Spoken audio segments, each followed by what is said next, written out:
I recently reached the huge milestone of 1,000 days in my Minecraft hardcore world, and what better way to celebrate than putting the whole journey together into one epic Minecraft movie. Across this series we made average builds, transformed a village into a trading town, and built a huge end portal room, all before a completely stupid end to the series. So however you want to watch the video, sit back and I hope you enjoy our Minecraft hardcore journey. I played a lot on SMPs recently, but I seem to have found myself in a brand new world all by myself. Yes, welcome to episode 1, and I am going to be really brave and play on hardcore. Which means we only have one life, and if I go and do something stupid, this whole world goes up in flames. Speaking of flames, I have fire tick off because basically I don't want to lose a build to stupidity, as well as a few other mods and data packs which I'll put in the video description. And for those of you who have seen my videos before, you might notice we have a new skin. But if you're new, well, I guess you haven't really got a clue what I'm talking about, have you? So anyway, enough talking. It seems like we've spawned in a jungle, so let's do the standard episode 1 stuff and start gathering some tools.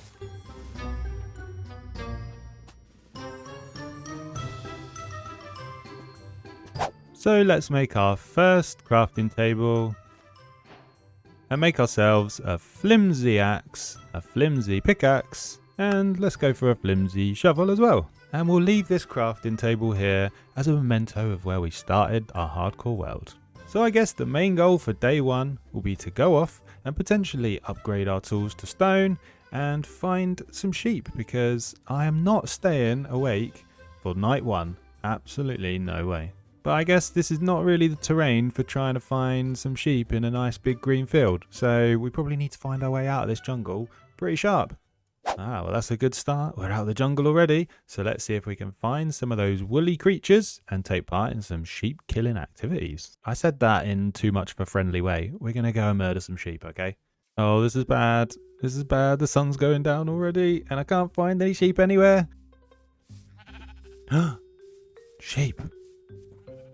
1 sheep. That's not enough. Oh, 2 sheep.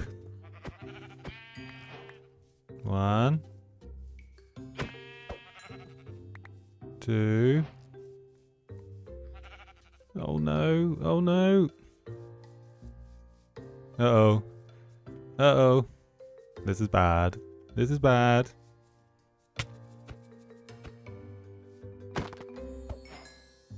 Well, I feel quite proud about that. But don't judge me for this, because I don't want to lose my hardcore world on night 1. It's dark, and I'm going to stay here for the next 10 minutes. I can hear rain, so I'm guessing that means it's changed to daytime. The fresh smell of Minecraft rain on a lovely hardcore world.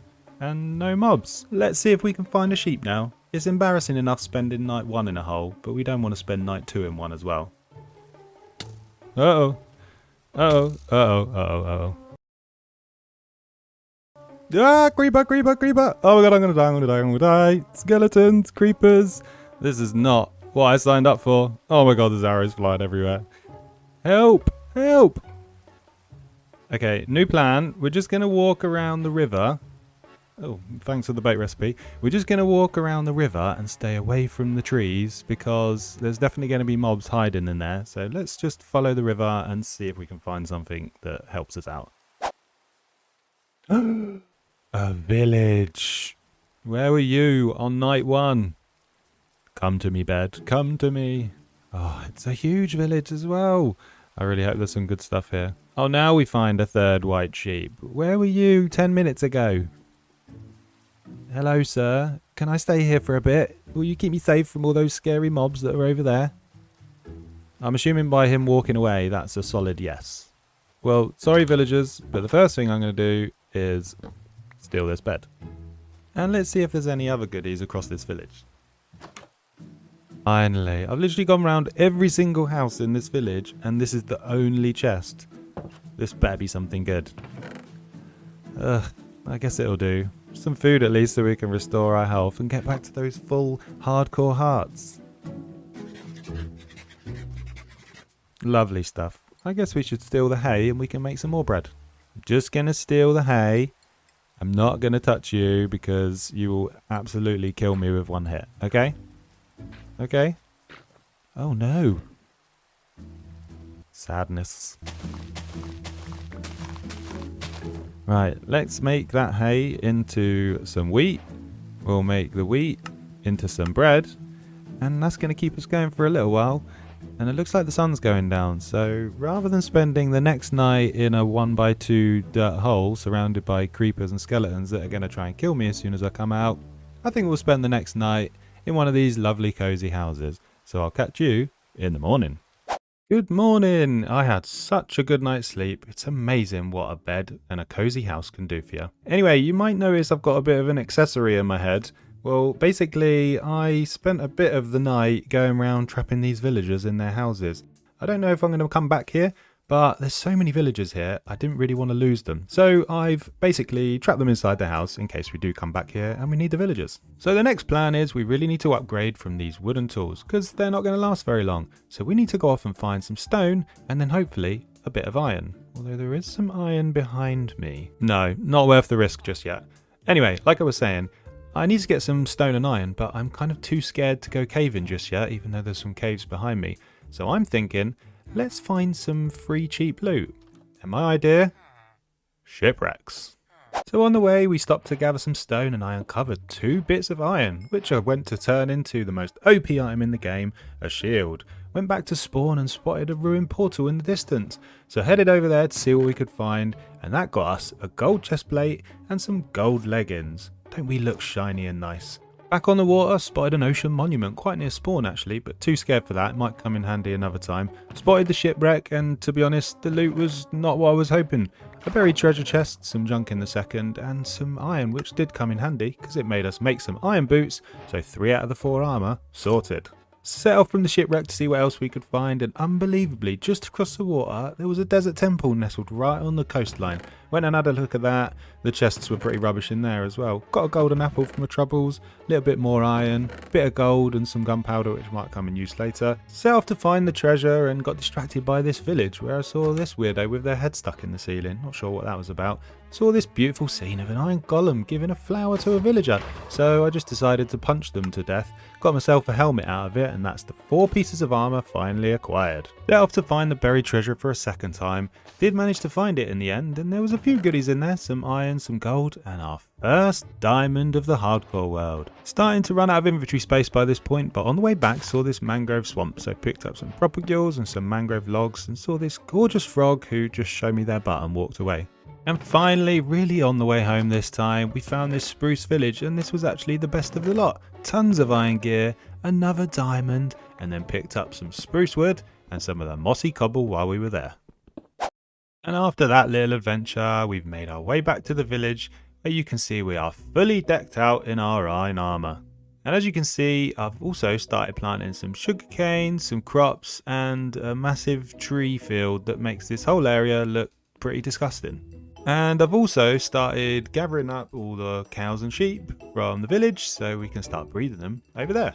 But I've realised that whilst doing this is a good idea, doing it all over here at this village is probably not the best idea. Because whilst I do love these villagers, well, love them enough to lock them in houses, I don't actually want to permanently live with these guys over here. So I think it's time for us to start scouting for a new place to live. And we've explored a bit in this direction, we've been over there a bit, and over that way is where the spruce village is. But the one place we haven't been is over in this direction. So I think it's time to go on another little adventure and see if we can find a place for our starter house.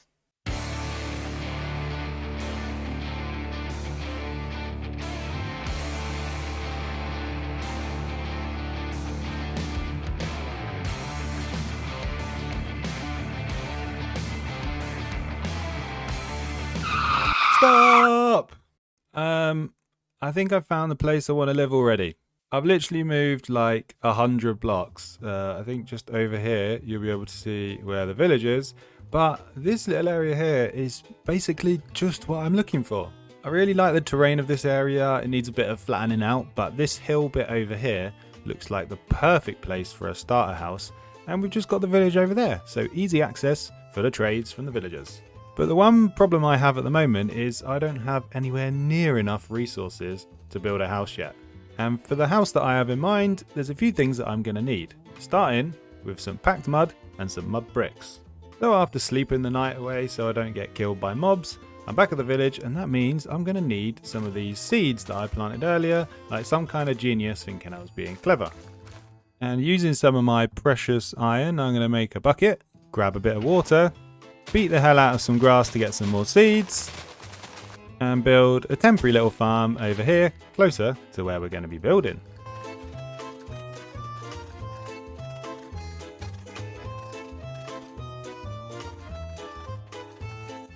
And while we wait for that to grow, we need to dig down to deep slate level for some deep slate that I need, and hope that we don't hit a big scary cave.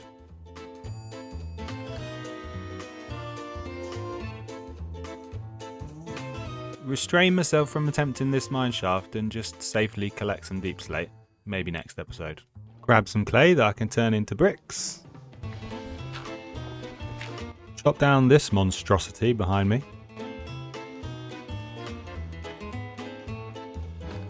Head off to find a dark oak forest. And after grabbing a spore blossom and some azaleas from a nearby lush cave, head off to partly decimated desert. This is boring. I have a better yet totally unnecessary idea.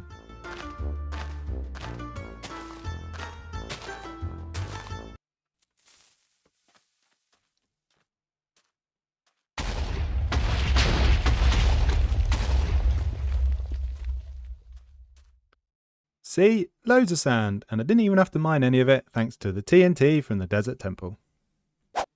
And after gathering all the resources and what to me seemed like a completely unacceptable amount of time to craft up some materials, we're back over here in this area that I showed earlier opposite the village, and I think it's time for us to get cracking on our starter base.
Oh, I love it, I love it, I love it, I love it, I love it! I'm so happy with this, I love it so much. If I take you up this gorgeous little path that I made, I basically made this out of stuff that I was able to gather during the duration of the rest of the episode. So you've got like the mossy cobble that we found in the spruce village, got a load of the spruce wood, you've got coaster, all from the tiger that's just over that way. Got some of the mud that we made with this really disgusting wheat field, so the less we talk about the better. But the main thing is this gorgeous little house. So we've got the sand and the sandstone used for the walls. We've got like a little stony trim round the bottom. We've got dark oak and mangrove and some of the muddy mangrove roots for the pillars. And the spruce trim with the roof filled with jungle and mud and oak in the main detail of the roof. And I tried to create this cool little roof line. So this is quite a tall roof on this side. So we've got like an A-frame on the roof and doubled it up at the top just to give it a real good peak. And then a flat sort of roof on this side because this is quite a long part of the house. So it kind of made sense just to have a lower peak just going along that side. And keeping the theme around the outside, we've got like the lanterns, a bunch of flowers, got some of the azalea leaves and trees. Over here we've got a bunch of hay that we stole from the village over there. Some of the job blocks, again, which we stole from all the villages that we found during episode 1, including the grindstone and the stone cutter. And round the back, we've done basically nothing. I put one tree and bone milled it a bit so it didn't look completely disgusting to try and hide the chest monster. So yeah, the less we talk about that, the better. And the final piece of the jigsaw, shall I take you inside and show you? Yeah, I haven't done that either. It takes a long time to build a house in episode 1, okay? It's really hard. Anyway, I would class that as a pretty successful episode 1 in hardcore, and the trick to not dying is sleeping a lot. So I think before the sun goes down, that's a good time to end the episode. Welcome back to hardcore, where in the last episode we spawned in a new world, spent our first night hiding in a hole in the ground, and after a bit of an adventure we eventually made this beautiful starter base. And our main plan today is to sort out a steady supply of iron, and to try and upgrade some of this shoddy gear to some nice shiny blue stuff. Now I love this build to bits, I really do, but if you caught episode 1, you'll know there was one thing that was missing, an interior. It's looking a little bit bare at the moment. Shall we fix that?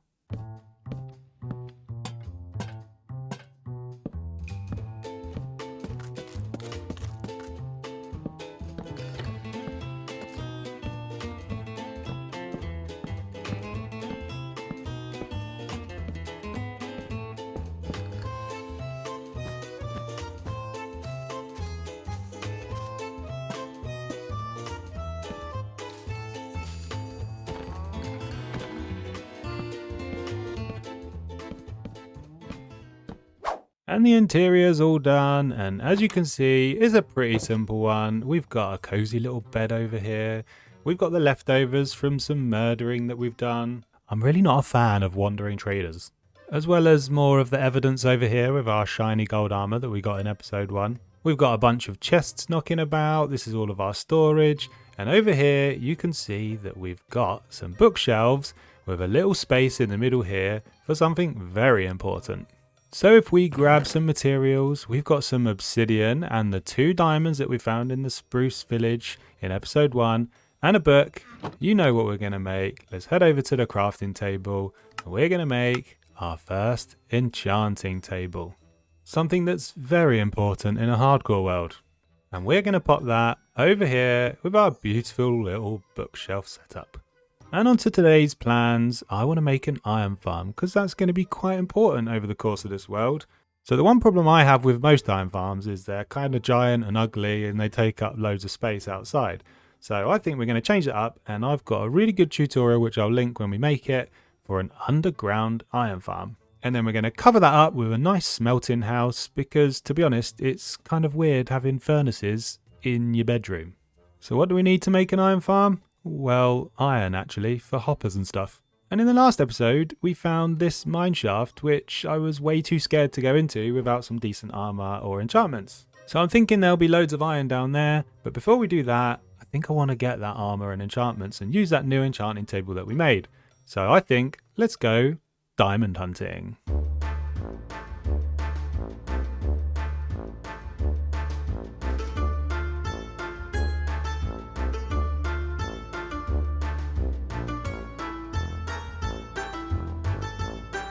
Totally forgot how mind-numbing strip mining through deep slate is with iron tools. But it was kind of successful, I guess. I found a few diamond ore veins, but what I'd really like to do is somehow get Fortune 3 out of that enchanting table so we can make the most out of the diamonds that we can. And I actually have 2 diamonds at the house that I managed to find at a village in between episodes. So I'm going to mine this one and then grab the 2 diamonds here, and we're going to go make our first diamond pickaxe. And although I'm not quite at level 30 yet, I think we should have a look at the enchanting table, and I'm really hoping we'll be able to get Fortune 3. Here we go, the moment of truth. Fortune 2?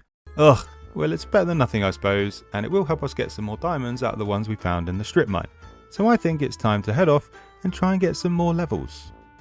And I'm thinking we make the most out of this village, and the villagers that we trapped, inside the houses, just like this one over here. So I'm thinking that it's time to chop down this mess that I made. I haven't shown you this yet, but I think it's kind of ruining the aesthetic a little bit. So let's chop that down quickly, and then we can use some sticks and go and trade with a Fletcher.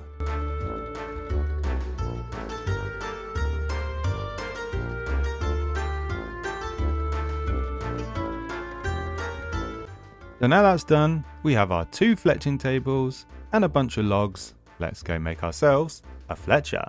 Now I think this house has 2 villagers in it, if I might be right. I am, yes. So this looks like the perfect one to go and make a couple of Fletchers. There we go. Right, let's get some trading done and boost those levels.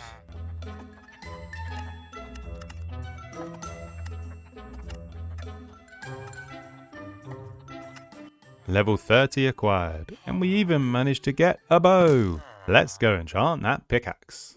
Now I'm ready to enchant this diamond pick, but I thought after getting a little bit enraged earlier about the fact I could only get Fortune 2, I'd have a little play around with this enchanting table. And here's something that I didn't know, and I don't know if you know this as well, but the iron pick will give me Fortune 3. Now I thought any of the same tool would just give you the same enchantment, but apparently not. So what I'm thinking is actually it's better off to enchant the iron pick so we can get Fortune 3 so I can go and get the most out of those diamonds. So for the first time in this series, let's enchant an item. Now, it might only be an iron pick, but it's got Fortune 3 on it at least. Minecraft's a funny old game, isn't it? And although we don't have 30 levels anymore, I thought while we're here, it might be worth us having a go and seeing what bow enchantment we can get. So power 1, that's not really going to do much, but you know what, it's better than nothing, so let's go for it. So now we've got a semi-decent bow and a Fortune 3 pick, let's go get those diamonds. For the moment of truth, how many did we get? 12, that's not too bad. We should be able to get a couple of bits of diamond gear for that. Now I think chest plate is probably the most important, that's 8 diamonds, and then maybe some boots for 4. Time to go and hit that mine shaft, I think. So I arrived in the mine shaft and saw this zombie welcoming me with a wooden plank. I went to shoot him and he didn't seem to fancy that much. He eventually came back down and I shot him in the back of the head. Pretty quickly after that, spotted a cave spider spawn. I'm not sure I want to go too close to that, but thought light it up quickly, and one spider came and attacked me. It did manage to catch me with the poison with my expert sword skills, but we survived that just about. Then found another cave spider, so that's the original one. This is the second one, look how close, definite XP farm potential. Found some diamonds, stone diamonds, shame we don't have silk touch because they're pretty rare. Went off, started gathering some iron, and then came across a chest. It was rubbish, to be honest. There was nothing good in there, but a name tag, that's decent. Spotted some more diamonds eventually, and with the Fortune 3, got quite a few out of those. Expertly dealt with this zombie, then I expertly dealt with this zombie, but I didn't quite expertly deal with this zombie who hit me from behind, but I got him eventually. Came across another chest, again it was rubbish, but got some glowberries and a golden apple. Found another chest, again it was rubbish, but more glowberries, so that's pretty decent. Went around the corner and found what I really didn't want to have to deal with, a creeper, but it turned out they were stuck behind the rail, so managed to swipe them to death quite comfortably. Another one came around the corner and I thought it'd be the same, but they did seem to be able to walk over the rail, so that left me a bit confused. But after gathering tons of iron and struggling to find my way out, we went back to the house, where I can now show you what we got from our little trip to the mine shaft. If I take you inside, it's all stored in this barrel just up here, and the most exciting bit of all, 15 diamonds. So I'm thinking we should definitely make ourselves those final 2 pieces of diamond gear. Much better. And what else did we get, I hear you ask? Well, we got some glowberries, which are going to come in very useful for some decorating to make things look nice and pretty. We got another golden apple to add to our collection, and some more gold so we can make some more of those, which is going to come very useful in a hardcore world. We got loads of iron, which is going to come in very useful for our next job today, as well as the rails and the name tag. And these are going to be needed because we're going to be making an iron farm. And we need the name tag to name a zombie, and we need the rails because we're going to be moving a couple of villagers over from across the river over there. And as I said before at the start of the episode, we're going to be making an underground iron farm. Now this is an amazing tutorial which I'll link in the description. It's so easy to follow. I've made this a ton of times before and it just works perfectly. And where we want to put it, well, this disgusting mess over here of a wheat farm is going to go because that's the perfect spot for our iron farm underground and a smelting house on top of it. So before we get on with the smelting house, step 1 is the iron farm. Shall we get cracking with that then?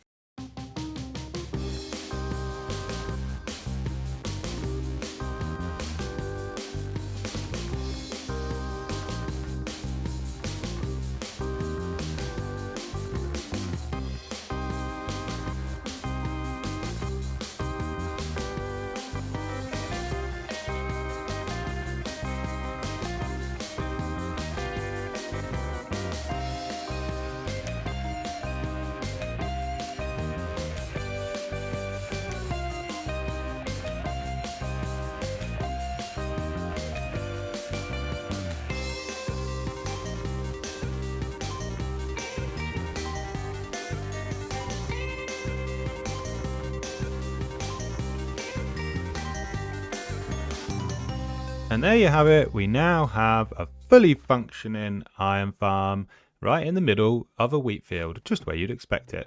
So if we hop down here, you'll see the golems are burning.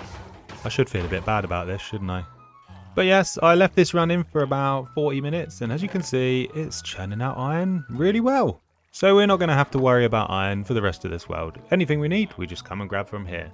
And if we hop down here, I've even made a little viewing platform for our pleasure to see the villagers getting scared of Big Nige, the zombie. They do make a fair bit of racket when they die though.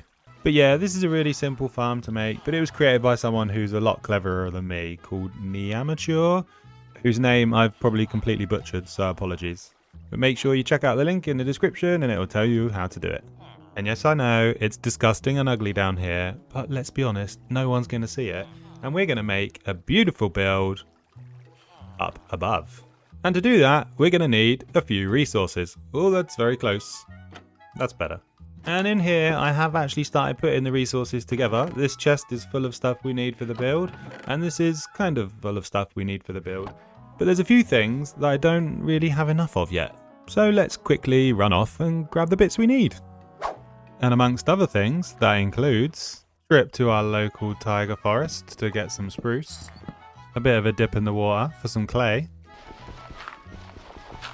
a trip back to spawn to collect some jungle wood, some mud from the local mangrove swamp, and finally dismantling this horror show so we can build our smelting house.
And it's all done. We have our gorgeous smelting house all complete.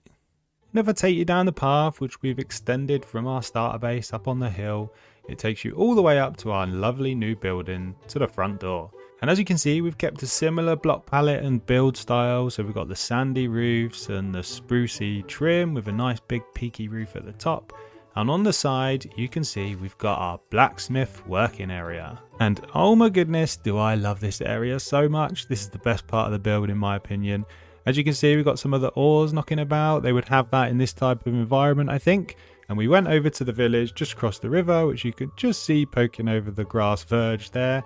And we managed to get a Silk Touch librarian. And that came in really handy to get a bunch of different ores. And then coming inside, you've got the furnace sort of area here with the lava in there. That goes right up to a chimney at the top poking out the roof. You've got the anvils, which we can just flex and use for decorations now, thanks to the iron farm. And we've got the different stuff that they've been smelting out here, the axes and the leggings. Basically, these are just the old iron gear that was completely dead, basically. And over there used to be an armor stand with some armor on there, but a creeper kind of blew up in this area just as I came out of that door a little while ago, and I had to rebuild the whole thing. I was not happy. And on the floor, I've tried to put some of the deep slate and a bunch of coarse dirt just to make this like really trodden in, make it look like it's a working area for this type of environment. And if I take you over to the front door, a nice little interior that we've done. And this is where we're going to do all the smelting. So we've got loads of blast furnaces, smokers, all that sort of jazz. More of the ores and loads of storage area so we can smelt all of our ores over here. And just down the ladder, we've got the iron farm where you can hear the golems burning away, and they're still pretty loud, aren't they?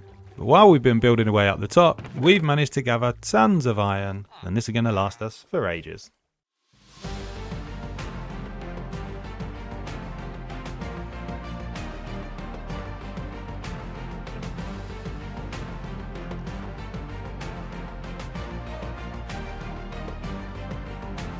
Hello.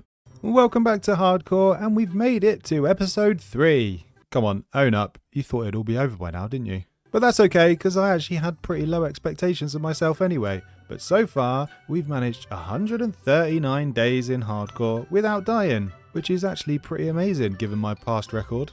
And in the last episode, we made this beautiful blacksmith smelting house to cover up an underground iron farm, which has been churning out iron quite rapidly. Sorry, golems. And in the comments in the last video, I asked whether you thought that we should decorate down here or just leave it looking rubbish. And obviously nobody who replied said to leave it rubbish, and the replies said I should decorate it and make it look better. So, we decorated it. And it's not perfect, but it's quite hard to make an iron farm look good when you need to make it no higher than 2 blocks tall, so they spawn in the death chamber. And we even decorated down here, which kind of makes it look more like a prison with the iron bars.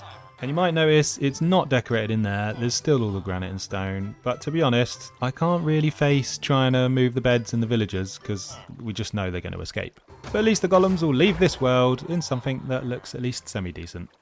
And what about our plans for today? Well, for today we have 2 main plans, and they revolve around XP and storage.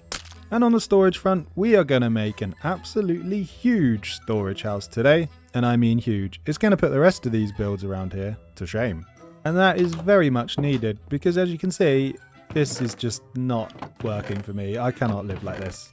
But that will come a little bit later, because more importantly, as you can see, we're covered in diamond gear, but it's nowhere near shiny enough. So we need to get this stuff enchanted. And for that, we're going to need some XP. So we need to head back down to the mineshaft, where you might remember that in previous episodes, we found not just 1, but 2 cave spider spawners. And with those, we can make a double cave spider farm, and that's going to give us a bunch of XP at this early game stage. And they're pretty simple to make, but the main thing we need to do is find a spot where both of them will be activated at the same time. So if we clear some of these blocks out, we'll be able to see both spawners at the same time. And we can see that when we're smack bang in the middle of the 2, they're both activated. So let's make a spider farm, shall we?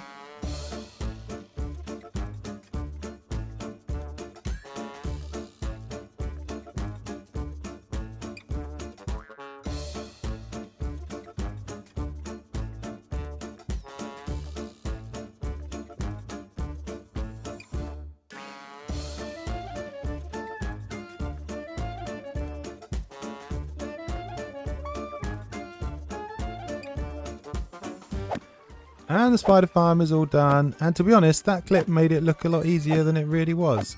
Making a double spider farm can be a bit of a pain with trying to get the water to flow in the right way, but it's all done now, and as you can see from my XP bar, we are racking up the levels quite nicely, and we now have a good few level 30 enchants possible. So let's head off back to our base to the enchanting setup, but taking a quick detour through the strip mine so we can grab some more diamonds to replace these shoddy tools.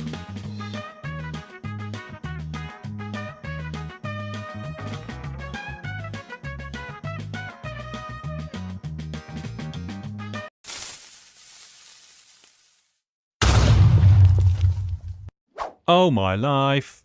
Well, that was the closest we've come to death so far. It just goes to show why some enchanted diamond gear is going to do us very good. And on that very quick little diamond mining sesh, we managed to get ourselves 20 diamonds. So I think it's time to make a few more diamond tools. So let's get ourselves a diamond sword, a diamond shovel, a diamond axe to repair this broken one, another diamond pick to replace the broken silk touch one, and another diamond pick that can be our fortune one eventually. And that still leaves us with 8 lovely diamonds going spare. And now it's time to use some of these lovely levels and this equally lovely enchanting table and stick some enchantments on this diamond gear. So I'll quickly do that, and then I'll show you in a minute what we managed to get. So I got a bit carried away. I started enchanting a few things, but I couldn't really stop. So after a few trips back down to the spider farm for more XP, we now have all of these enchantments. Look how shiny we are. So we're now fully shiny on the armor. So we've got protection 3, unbreaking 3. Some of the bits have got protection 4, which is pretty decent. And then on the tools, we've got a new upgraded bow with power 4. We've got Sir Stab-A-Lot, our trusty sword. And we've got a new axe with efficiency. And then we've got a new fortune and a silky pickaxe with efficiency 4 and unbreaking. It's not the perfect stuff, but maybe we can go proper OP with some villager trades at some point in the future. But that is going to make resource gathering a hell of a lot easier and protect us if we get any more creepers. Well, creeping, I guess. But next up, it's time for a new segment. Snow does something from the comments you can join in too. Yeah. That's legit the best thing I've ever done. Yes, it's the catchily named Snow Does Something from the Comments section. And you'll never guess what we're going to do. Yes, we're going to do something from the comments from the last video. So if you have something that you think I should do in the next episode, drop it in the comments and I might just get to it in the next vid. Unless this section completely bombs and I've made a complete idiot of myself, which is very possible. And for our first ever Snow Does Something from the comments section, we have this one from Kat, who said, "Gosh, that house is absolutely adorable." Oh, I'm blushing, thank you. "I think you should build a bigger and pretty wheat field to replace the smaller one." And you know what? That is an absolutely great shout, because down here we used to have our manky little wheat field. And then we built the smelting house over the top. But there's a lot of sort of dead space around here at the moment. So I think we should make some nice pretty wheat fields just like Kat requested. So let's do that, shall we?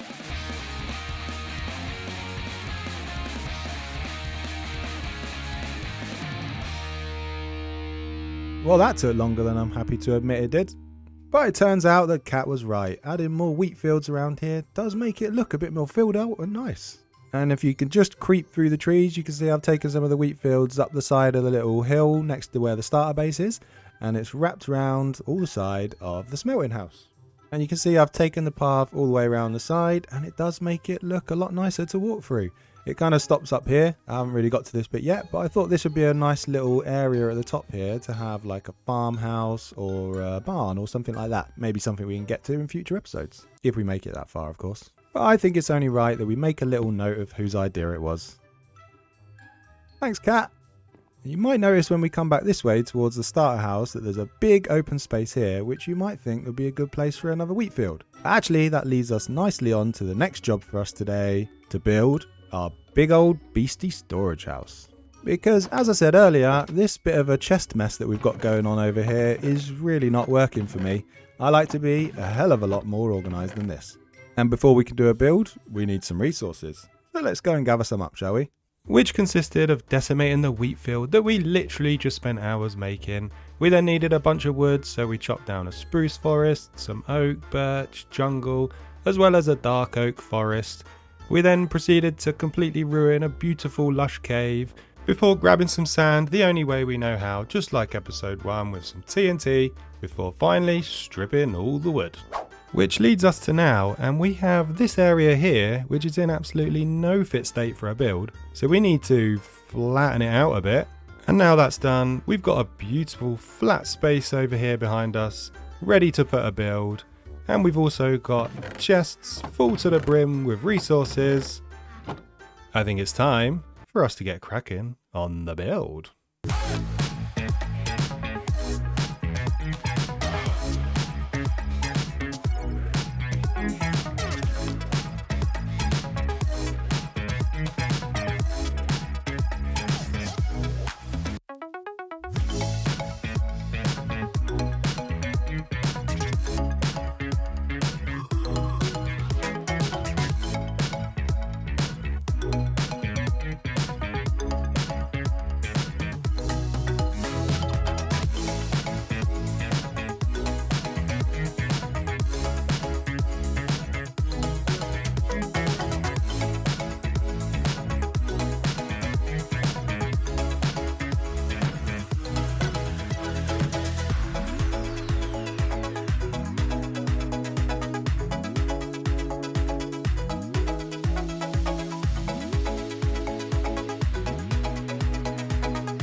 Before I show you the build, this little guy, he's just been hanging around the whole time like a lost little pup. I think he wants to be our friend. We need to tame him, but I have no bones. Let's go find some.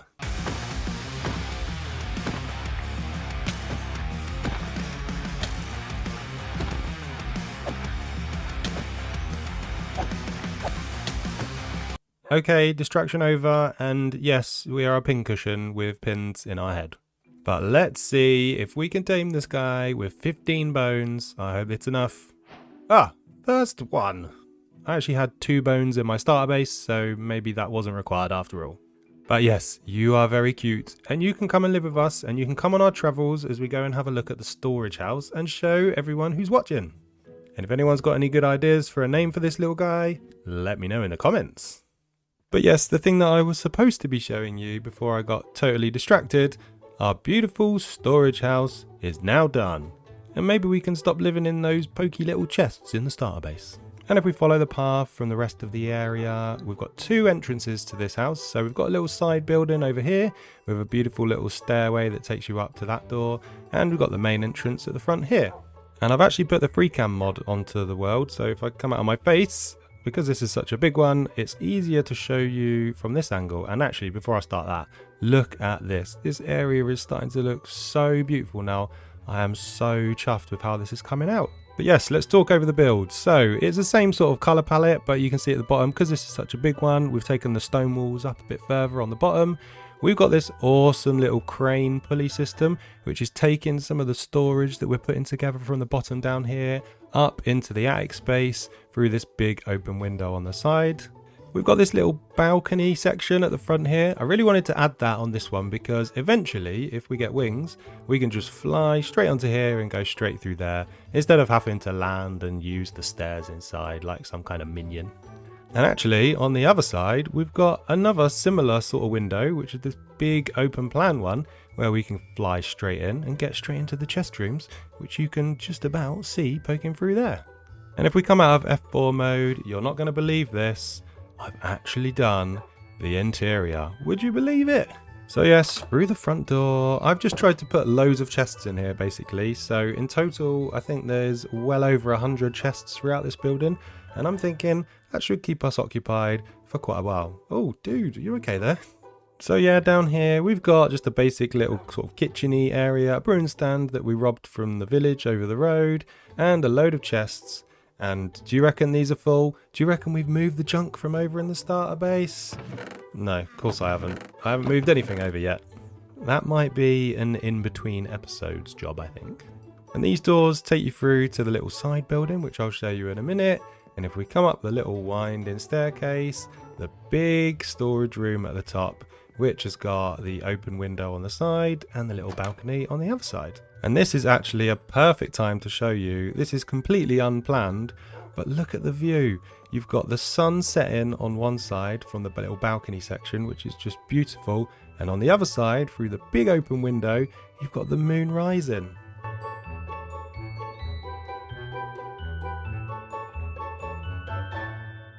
Anyway, now the moon's risen and all the scary mobs are starting to come out, maybe I should carry on showing you the room.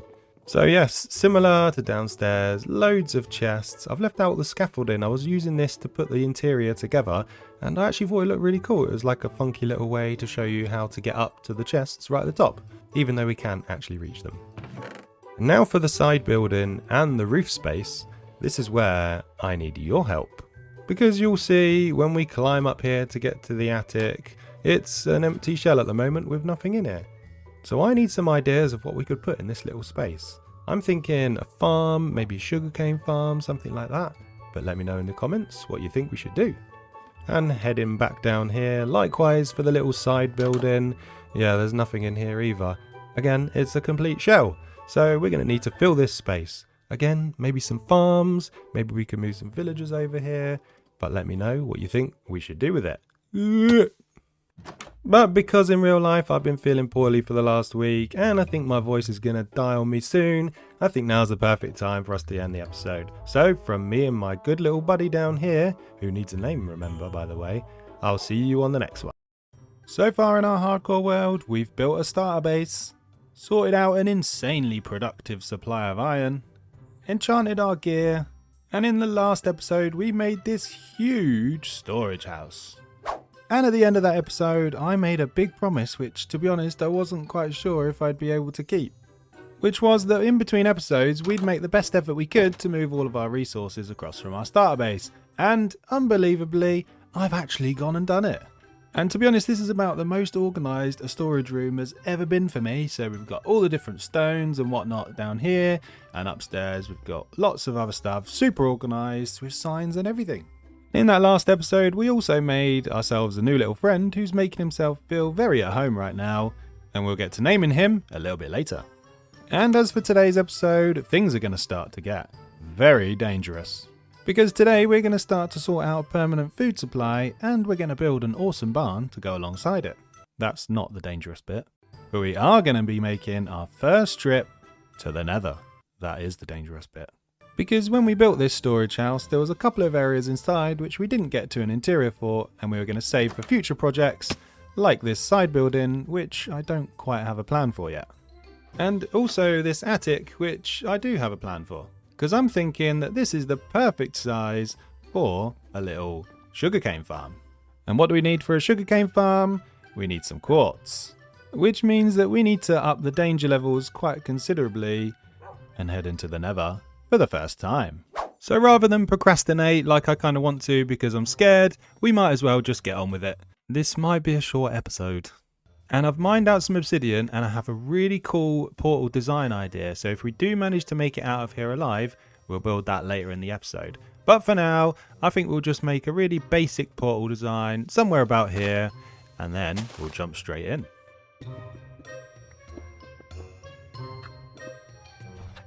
And I've got some spare obsidian just in case things go terribly wrong. We've got a fetching gold helmet, which we'll put on to protect us from the piglins.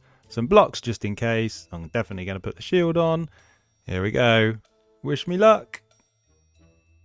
I'm scared. I'm really scared. I hope it's a good spawn. Oh, by the way, I hate hoglins as well. You are kidding me. You are kidding me. How is that even possible? No way. Oh my goodness. Well, I'm pretty pleased that I brought some blocks, because the first thing I need to do is protect from those guys. I could do with some skulls at some point, but I don't really think I want to deal with that right now. So let's do that. And we'll do that. And we'll do that. And maybe we'll also cover this up in case someone decides to drop on our head. So let's have a little wander around and see if we can find some easy quartz. And then we'll have to make a decision as to whether we actually have a look at this place or not. Ooh, some quartz. Hello. Please be kind to me. Be kind, be kind.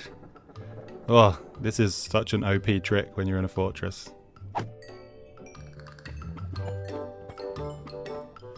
Hello, friends. This kind of looks like death, doesn't it? I always find the trick with fortresses is just periodic blocks at 3 high, just in case you encounter a skelly. So we have like over a stack of quartz, so I think that's enough, but this is kind of just too tempting. What's around the corner? Looks like the bit where there's a blaze spawner. Do we do it? Do we try and get some? Oh my god, there's a blaze. Should we just go gung-ho? Let's do it.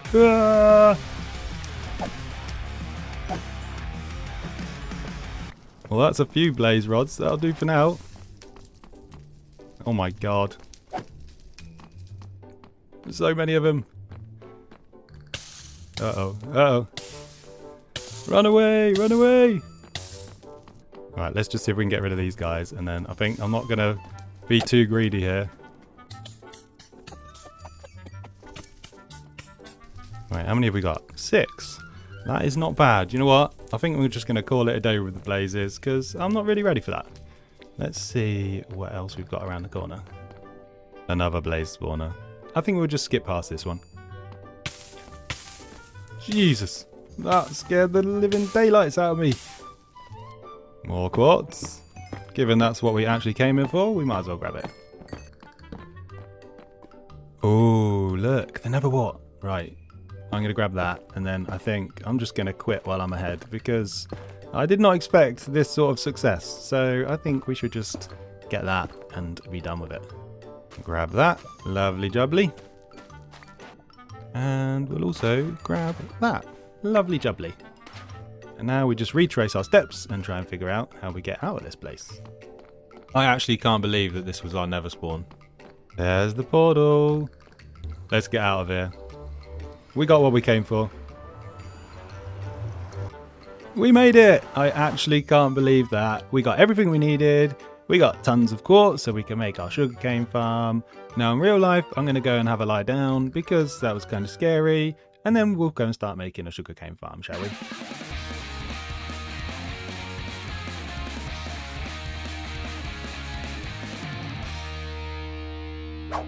Well, it's done, and I managed to squeeze it in here just about. It is working, albeit very slowly. To be honest, it's a horrifically inefficient farm, and basically it's just for show. Because my sugarcane collection will mainly come from over here, where I can just put tons of it out and grab it all at once. And next up, seeing as we did actually manage to survive the trip to the Nether, like a pro, I think it's time that we sorted out this portal and made it look a bit more better. So I've got an idea for a huge, beautiful, big custom tree that's going to hide the portal inside. It's going to be tremendous. Boo! Okay, sorry about that. Should we just get on with making it? And for some reason I chose to make it from mangrove and azalea leaves, which although they both look amazing, means it did prove to be a bit of a pain to collect the bits that we needed. But once that was done, we made the portal slightly bigger, spent some time building up a trunk and some branches, and then we scattered leaves all the way across and decorated it with some vines, glowberries and lanterns. And if I say so myself, I think it's looking pretty blooming gorgeous, and we've even got someone who's come to check it out for themselves. And as you can see, I've even made some of the nether blocks come spilling out the portal just to give it that nethery, scary effect. We planted some of the nether wart that we grabbed earlier from the fortress. And I've intentionally not filled in this little section here, which was kind of dug out in this way. I'm thinking this might be a cool little area for a pond or something like that. Maybe something we can get to in future episodes.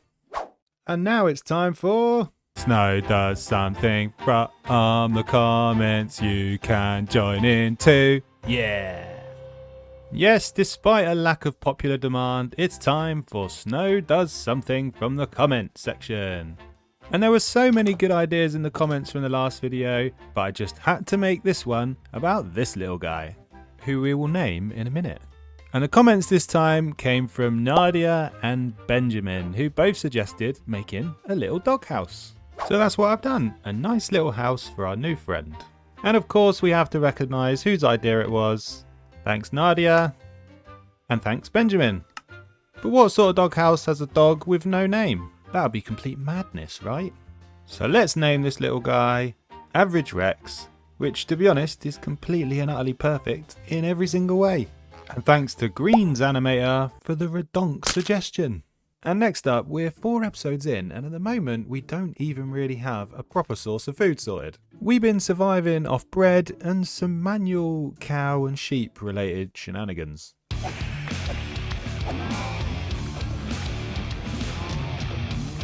Now at the moment, I don't think I really want a super duper automated food setup, but what I would like to do is at least make the cow and sheep slaughter a little bit more aesthetically pleasing. So with that in mind, I've flattened out an area, I've collected a bunch of resources. Let's make a big old barn, shall we?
We now have our lovely barn all done. I think it looks unbarn-leavable. Boo! Okay, sorry, I really need to stop doing those bad jokes. But yes, it's all done, and you know what? I'm pretty happy with it. As you can see, we've followed the path again all the way from over here, so everything's joining up. It even joins round to the nether tree over on the other side. Oh yeah, and ignore the rail track bridge. I haven't quite got round to clearing that up yet. And there's quite a lot of things I'm happy about with this barn, but the thing I'm most happy about with it is the interior. So you've got the muddy, chopped up floor where the animals might have been walking around and chopping up the floor. You've got the troughs of water so they can come in and have a little drink. And then up the top here, you've got a little storage area where we can store the hay blocks and the carrots and the potatoes from the farmland.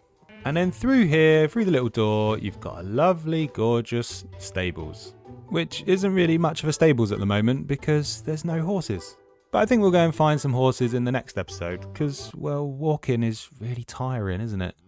And over to the side over here, we've got a big old animal pen, which eventually will fill up with cows and sheep. And I did move over a bunch of these animals from the village where we were storing them and breeding them up a little bit from the beginning of the series. But to be honest, the less we talk about that moving process, the better.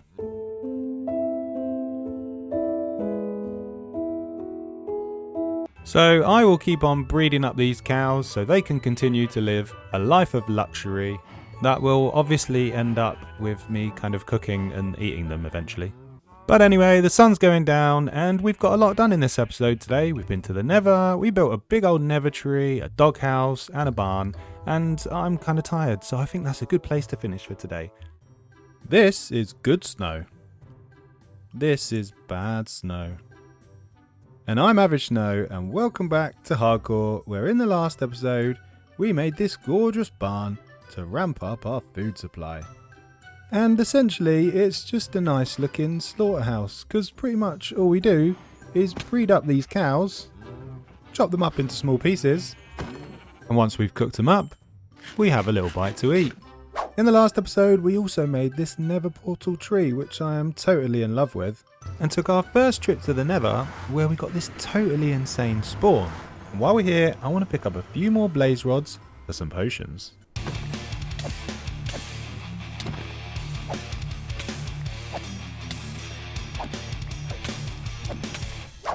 So what on earth do you need potions for, I hear you ask? What on earth do you need potions for? Well, random voice in my head, I'll show you. Now, I do plan eventually to do the whole villager book thing, which I probably should have done by now, and of course needs a whole bunch of XP. And whilst we do have a spider farm, there's something else in the game which can provide XP a little bit quicker this early in the world. Which is this thing in the distance, an ocean monument. And we're going to turn this into a big old guardian farm. But before we can do that, we're going to need to defeat those big scary elder guardians.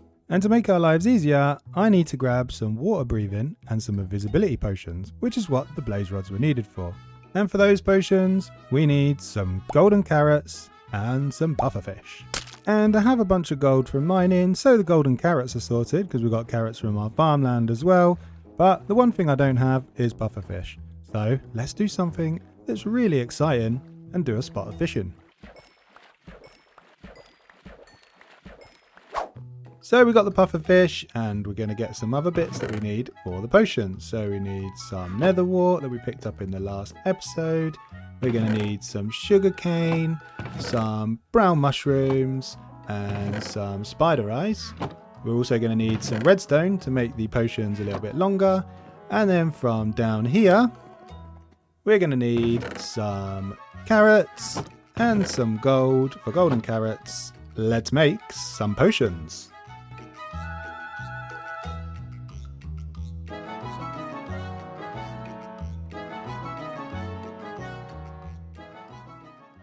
So now the potions are required. Before we can make this guardian farm, we need to take out those big guys. And that means we need to do something that you should never really do in a hardcore world. And that's take off our armor and our shield. And then we can pop these potions. And the other one. And then we'll hop back into the boat. And let's go off and try and kill these guys. Well, there you go, 3 Elder Guardian trophy heads acquired using a bow to avoid thorns like a genius, along with a bunch of sponge and gold, and to be honest, with potions, The hardest thing was navigating the monument, which is a complete maze. And seeing as it's night time, I think we'll make the farm a little bit later. Let's have a quick sleep, and then I've got something a lot more interesting for you. This is pretty cursed. And that more interesting thing is... Snow does something from the comments you can join in too. Yeah! Yes, once again, it's the horrifically catchily named Snow Does Something from the comments section. And this time, it all relates to this little area here, next to our nether portal tree that we built in the last episode. Now in that last episode, I mentioned that this naturally generated circular area here will be a really cool area for like a pond or something like that in a future episode. Well, the future has arrived. And that's all thanks to this comment from Noobity Noob, who came up with an amazing idea to make a never-infested pond spilling out from the portal tree. And you know what? That is such a good idea. It's really close and we could do some really cool funky things with all the different blocks from the nether. Which means we need to head back through there. But wait! We need to replace this thing because 7 durability in the nether is not going to get us very far. So let's make ourselves a better piece of gold armor.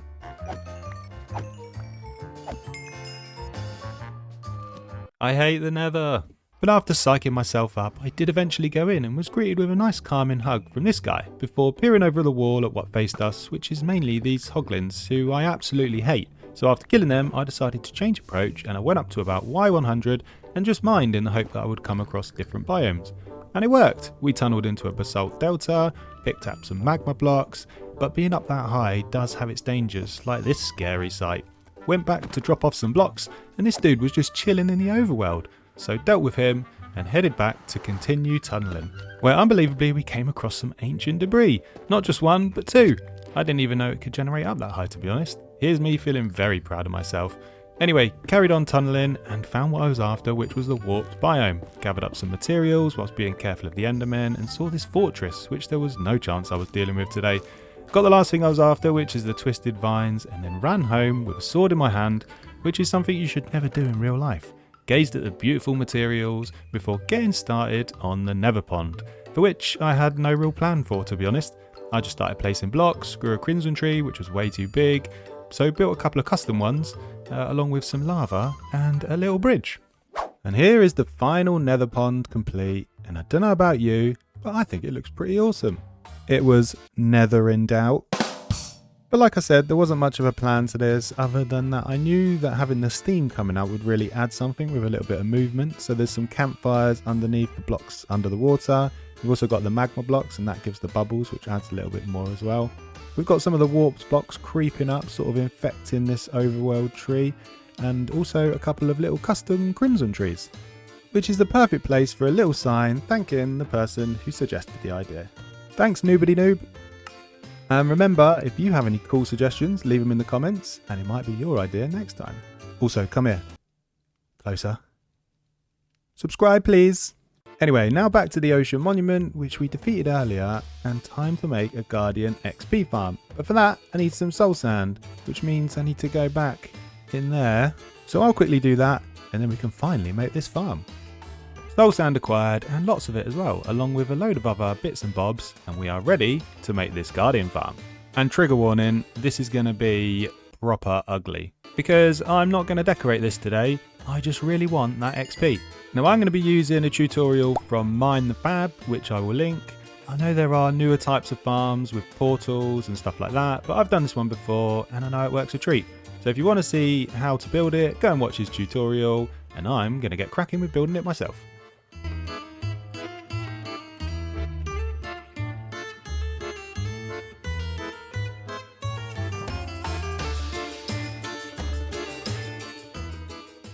It is done, and I told you it was ugly, didn't I? If I F4, you can see that it's basically just a massive pipe of birch planks, and I can't really think of any way that I can make that look good. Although I could make this look better, so at some point in the future I will decorate this to make it a little bit less, well, rubbish. But that is not a job for today, as making the farm was much scarier than actually defeating the Elder Guardians, to be honest. Trying to stay topped up with invis and water breathing potions before the Guardians start shooting whatever it is that they shoot at you was not particularly fun. What is that stuff that they shoot at you? But it works a treat, and as you can see, it racks up the XP very nicely indeed. Although you do take a fair bit of damage from the guardians through thorns, which is a bit annoying and can do a bit of damage to your gear, so we are going to need to sort this out because it's not going to last very long. But before we start preparing for that, let's hop back down here. You can see we've got a little collection system going, which we're going to need to increase because that's not going to last for very long, and a portal which takes us back to our base area. So let's head back there quickly, and I've got something else to do over there. And the thing that I want to do is something that's going to help to bring my heart rate back to normal levels. In the last episode, we made this barn and a little stables on the side. So for no particular reason other than the fact it's going to make our barn look good, let's go and find a couple of little horses that we can move in. Which can probably be this guy, not this guy, and then also maybe these guys.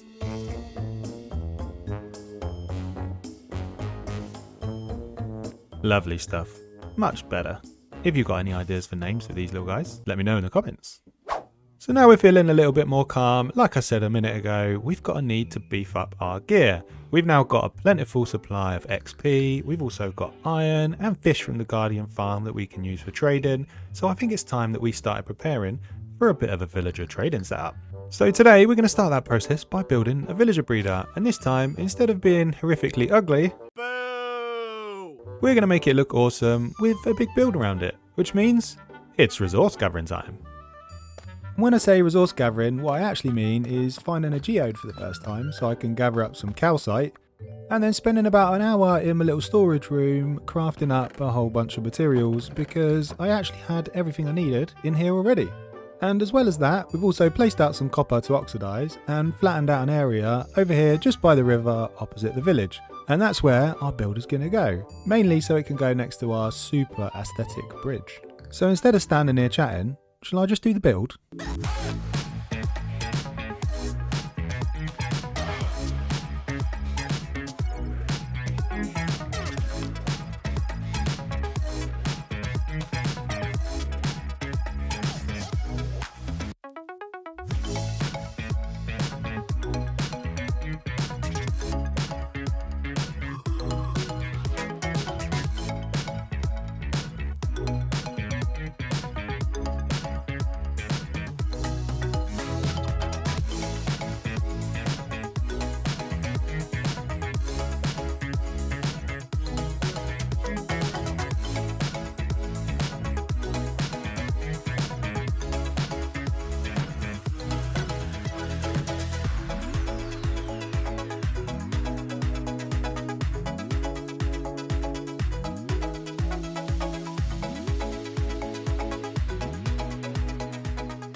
Villager breeder tower is complete, and I think it looks pretty awesome perched by the river behind me.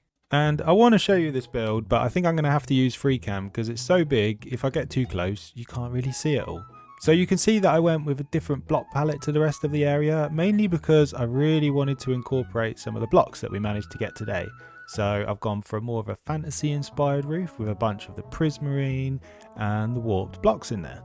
And we've got the calcite, and I've even managed to find a use for some diorite in the tower. And then we just got a standard stone type tower with all the mossy stuff at the bottom to make it look a bit worn. And if I take you inside up to the first floor, you can see we've got a little interior set up, and we've got our villager breeder all set up. Now, I purposefully didn't show you me moving the villagers, mainly because of the villager induced rage. And this is sort of your standard villager breeder that I've used before. I'll link the video for it in the description, but I wanted to make it a little bit more fun than your standard one where they just drop into a glass tube. So if we grab some bread and we drop some of this for these guys to have a little bite to eat,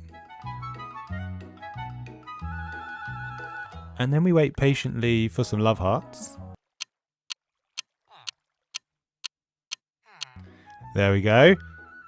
Now let's hop back downstairs, and you can see that we have a big puddle of water down here. So eventually, when they have a baby, there you go, they drop straight into the water and they flow into that central block over there.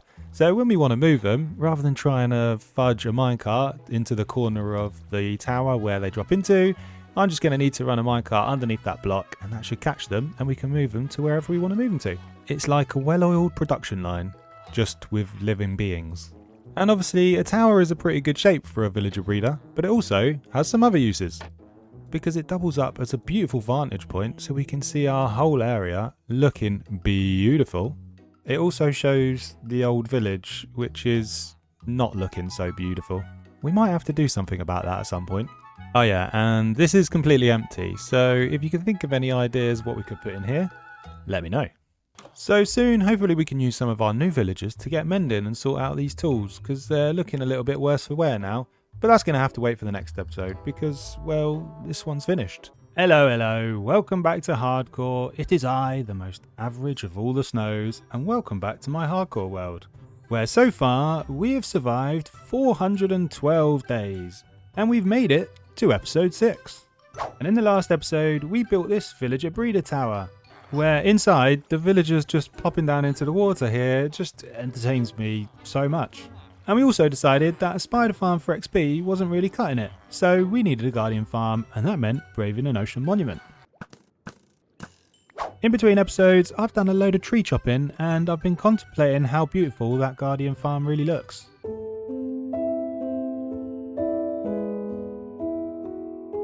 Which is also the case for this killing area. Now, I feel like I'm getting into the habit of saying I'm going to finish something and then not actually doing it. So this time, I'm actually going to do what I promised and start the episode by attempting to make this place feel a little bit nicer.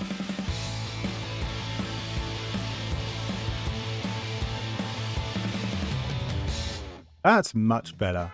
So as you can see, we used a bunch of the prismarine, the sea lanterns and some of the warped blocks, and I think it looks beautiful. Beautiful is exactly what you need when you're killing bad guys. So as you can see, while we were building that, we've had campfires here. So if we head down here, you can see we've got a whole bunch of chests now, so a little bit more organized, and we've managed to collect a whole bunch of stuff, which is amazing. The only thing that I hope doesn't happen is if I accidentally slip my finger onto F4 and go into freecam mode, and you'll be able to see what it looks like from the outside. Oh no, how did that happen? Yeah, it's proper disgusting. But we're not going to go out there, we're going to do all our killing and material gathering from in here. So I guess at this point you'd like to know what the plan is for today's episode, right? Well, let's head over to our base area and I'll tell you all. So since we started this series, we've slowly worked our way down from the top of the hill where we built our starter base, all the way down to the river, which crosses over to the village where we camped out in episode 1. And as you can see from the tools and the armour that we've got here, it's not looking great. We also have a severe lack of diamonds, and at some point I'd also like to get some wings as well. But I am just nowhere near geared up enough with enchantments and stuff like that to attempt the dragon just yet. Because I will die if I do attempt the dragon right now, because I am grossly incompetent at Minecraft. So we really need to start getting some librarians so we can get some books and improve our gear. And thankfully, we have just a few villagers who are ready to go. And across the series so far, I've been getting a few small hints from you guys that you want me to do something with this village behind me. So I thought of a fun little project. So instead of having your classic villager trading hall, where we put villagers in like a 1x1 square and feel really sorry for them, maybe we could build them some lovely little houses and they can have their own little villager trading village. I said the word village way too many times there. But yes, they can have their own little small houses and then they can live freely over there. So the first step to having some nice builds over in this village area will be to get rid of this horrific bridge and get rid of this horrific bridge and build a lovely grand bridge that can connect from our main base area across to the village. So let's do that, shall we? So believe it or not, I haven't actually made a proper nice bridge before. Only, well, junk like these types of things. But this thing over here does actually have one use in that it gives us a really good frame of the area that we're going to build it. So I'm thinking we're going to need a central pillar about here, maybe with an arch that goes over to another pillar around this sort of area that you'd be able to boat under, and then the same over on this side. So let's first put those pillars in so we've got a bit of an idea of how big this thing is going to be.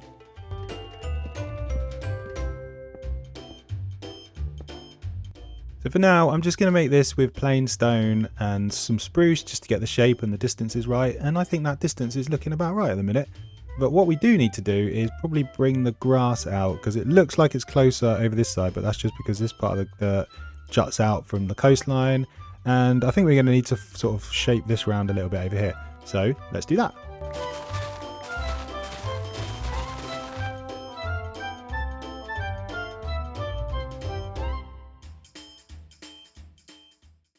Okay, that makes it a lot easier to see. So we got rid of that little chunk of dirt there, and I think the sizing's about right.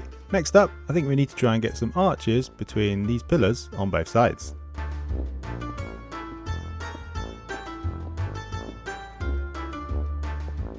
So the shape is starting to come together. We've got the little archways. I've added some stones on the pillars as well, just to give them a little bit more depth.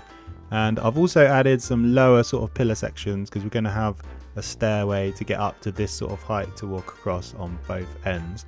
I think that's looking good, but it's looking a bit plain and it's kind of hard to see the shape properly because it's just fully stone. So I think time to do a bit of texturing.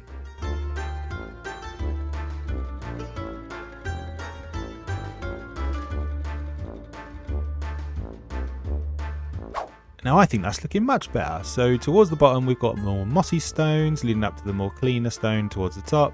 Just don't look at that. Yeah, it's kind of floating. I haven't gone all the way to the bottom. That's really far and that's going to need a lot more materials. So just ignore that. We've also got in the spruce, I've put the standard spruce behind it leading up to like the stripped. This one kind of looks a bit more wet, which I think looks quite cool. But I think the one thing we're missing now is sort of change of colour, because there's a lot of stone here and it's kind of difficult on the eye. So I'm thinking let's put a bridge that we can actually walk across between it now, and hopefully we can make that come down a little bit lower here, so you've got a different sort of shade with some wood types underneath it where the floor of the actual bridge is. So yeah, let's do that.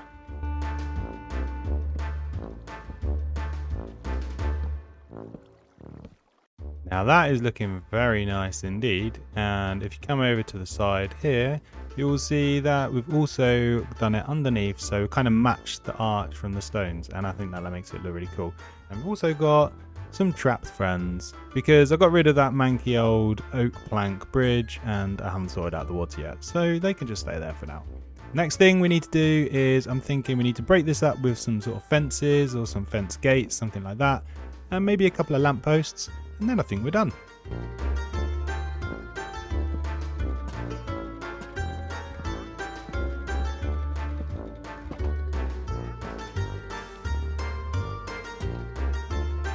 And there we go, all done. Not bad for a first effort at a bridge, I think. What do you reckon? Let's have a little walk across.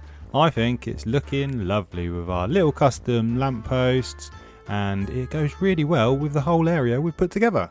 So now that's done, it's time for Snow Does Something from the comments you can join in too. Yeah!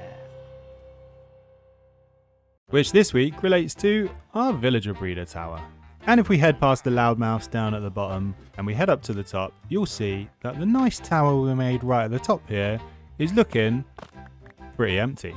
And in the last episode, I asked for some suggestions on what we could do in here. And there was a few really great suggestions, but there was 3 people who suggested the same thing. So how can I avoid that? And what was that suggestion?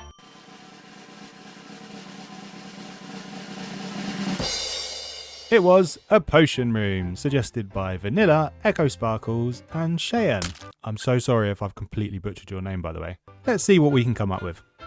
And here it is, looking all magical and potion-y. Is that a real word? So we got a couple of brewing stands, we've got the blaze powder and the neverwort in there, we've got empty bottles, potions and potion resources up here in some little barrels, got neverwort growing, we got the water source, and some twisted vines as a little ladder up to some extra storage up here. And I think we did pretty well with this sort of size. It was difficult, but we figured something out. And of course, it wouldn't be a Snow Does Something without some signs saying thanks to the people who had the idea. Magical potions brought to you by Vanilla, Echo Sparkles and Cheyenne. And now that's done, it's time to sort out some trades and somewhere to live for these guys. So as mentioned earlier, we're going to have a little project where we create a little villager trade in town or village or whatever you want to call it. And full disclosure, I'm calling this a village transformation because, well, it's clickbaity as hell. But I'm not going to do a huge transformation in one episode because, well, that's bonkers. This is going to be a slower paced change where we progressively move villagers in as we need their trades. So if I hop into FreeCam for a bit of a better angle, for today that's going to mean doing some terraforming, where I think we're going to probably bring this out a little bit here, and I think I'm going to cover in this bit of water because, well, this looks pretty gross. We're also going to build a couple of houses, so I'm thinking a little fisherman's hut on the side here next to the water where we can trade the fish from our guardian farm, as well as a house for a couple of librarians for some key trades like mending to sort out these horrific tools. So rather than me continue to talk about it, I should probably just get on with it, shouldn't I?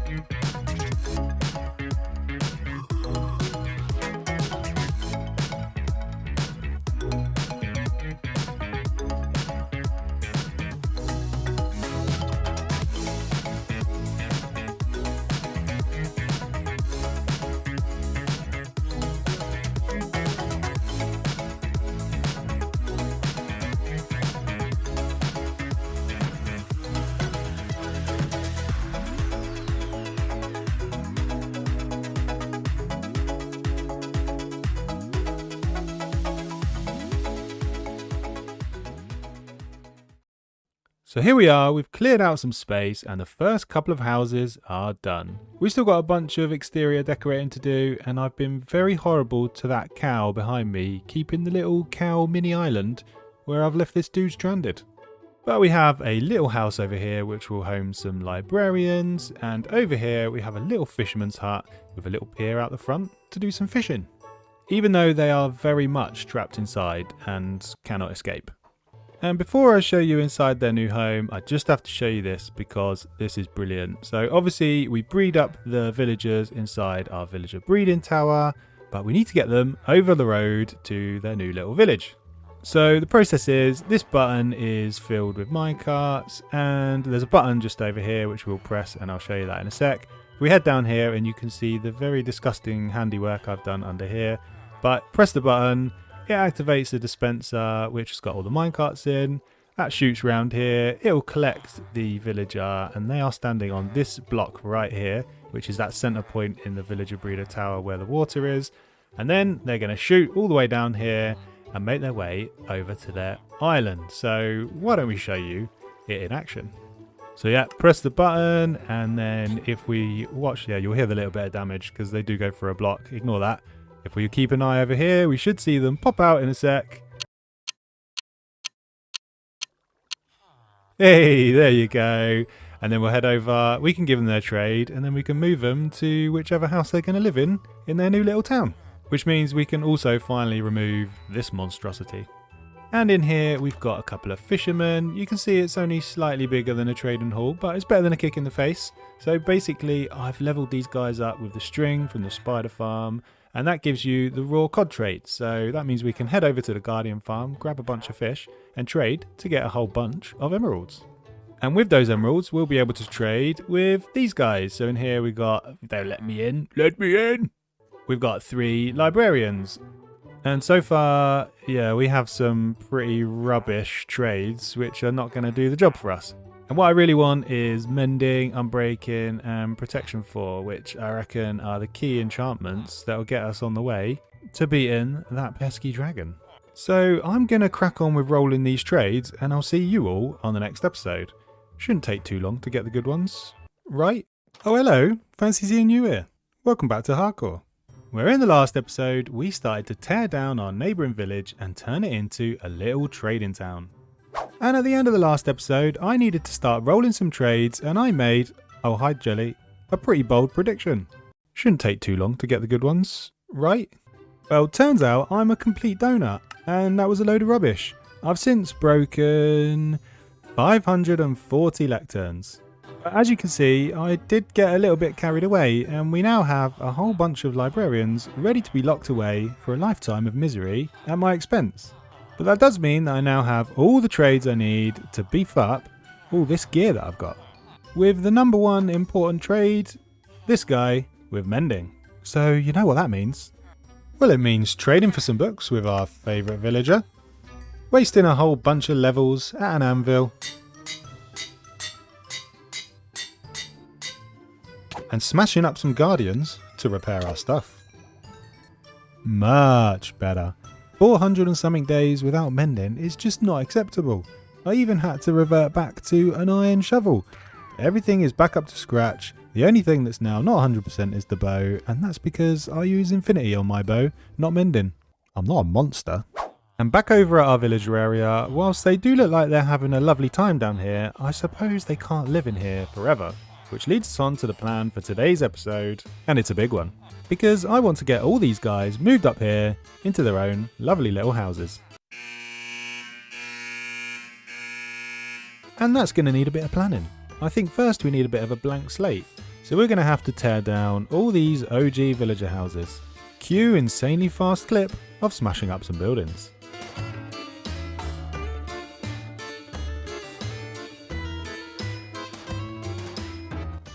Well, now that's done, I'm very pleased to get like 6 seconds of content out of something that took me like an hour. But you can now kind of realise how big this place is. Oh, and I also forgot about the Fletchers from way back when. And there's also a bunch of other villagers over there which I'd forgotten about. So we better get a shift on and sort some houses out for them to live quite quick. So I think we need to plan a bit of a layout, which means we need to make some sheep cold and steal some of their wool. I'm so confused. How did you get in here? He's an honorary cow sheep. Bunches of wool acquired. Now to plan out a layout.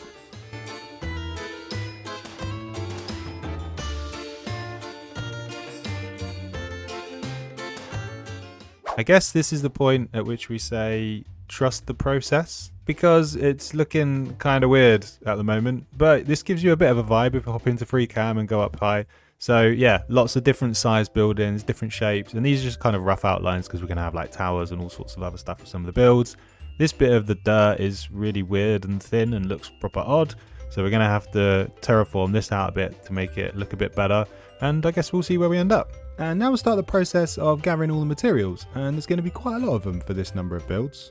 But before we do that, if we're going to be gathering materials, I think we're going to need a bit of extra inventory space.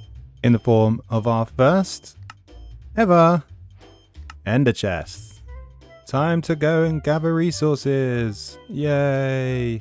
And that started with smashing up a whole bunch of sandstone. After that, we needed to go up to this butte, which meant we needed to row all the way home just to get to the nether portal inside the farm. We dealt with some helpless guardians to gather up some prismarine before stopping off in the nether on the way home to get some warped wood. After that, we mined out some stone and some granite, harvested some crops for the wheat to allow us to breed up a bunch of cows before feeling sad for killing them all just for their leather. We then finished up with chopping down a mini forest for wood. And that made it look a lot quicker than it really took, because after gathering all the resources, it was then on to the painstaking task of crafting everything.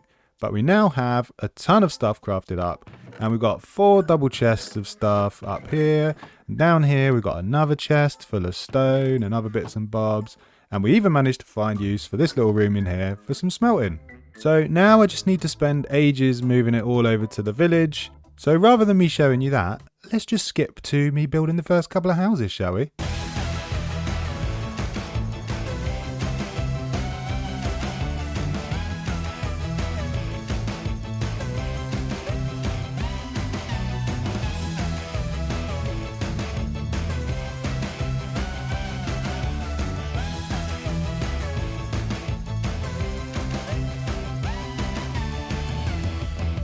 And our first 3 houses of the episode are done, and I think they're looking pretty nice. Please agree with me. So you can see the first one we've got is a little librarian's house, and inside we've got a lovely little interior, nice and simple. We've got the beds and the job blocks and a little painting wall. Across the road here we've got a house for some Fletchers. So again, inside we've got a little interior with their job blocks and some beds for them to sleep in, nice and simple. And around here on the side, we've got a little wood chopping area for the sticks that we can trade with these guys, who are still camped out over here. You guys behaving yourself? Yeah? Well done. And then my favourite of the 3 over here, this one is going to be for our toolsmiths to trade all the iron that we've got from our iron farm. I love this little slanted roof on this one, something I haven't really done before, but I think it came out pretty lush. And we've got a lovely little tower on the side, and you can see that we've mixed up the colours. So on these ones, it's all the mangrove with the red roofs. And over here, we've got the prismarine matching the roof from the villager tower across the river. Now these houses are looking lovely, of course, But obviously the houses are unoccupied at the minute, and I really think to make it look like a proper lived-in village, we need to come up with a little path design.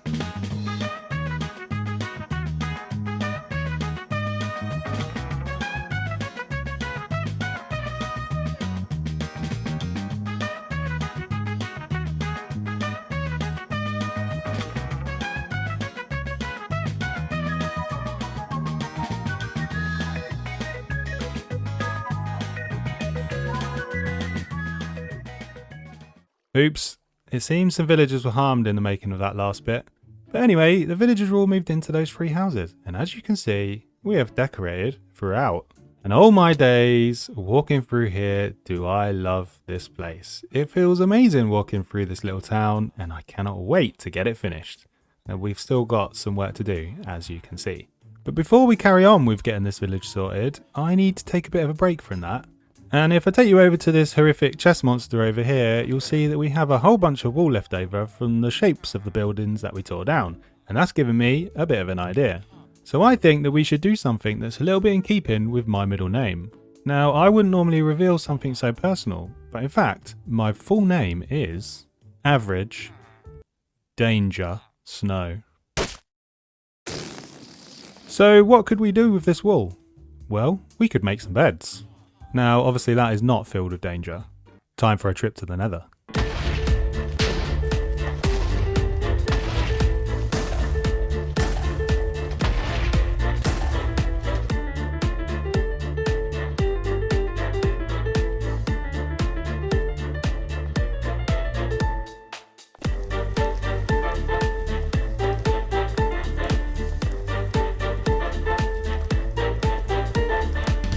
Oh yeah, that was productive, and I wasn't freaking out at all. But we managed to get 21 ancient debris, and if I'm not mistaken, 4 of these bad boys combined with a bit of gold gives us a netherite ingot. So let's pop these in the oven at a warm 180 degrees.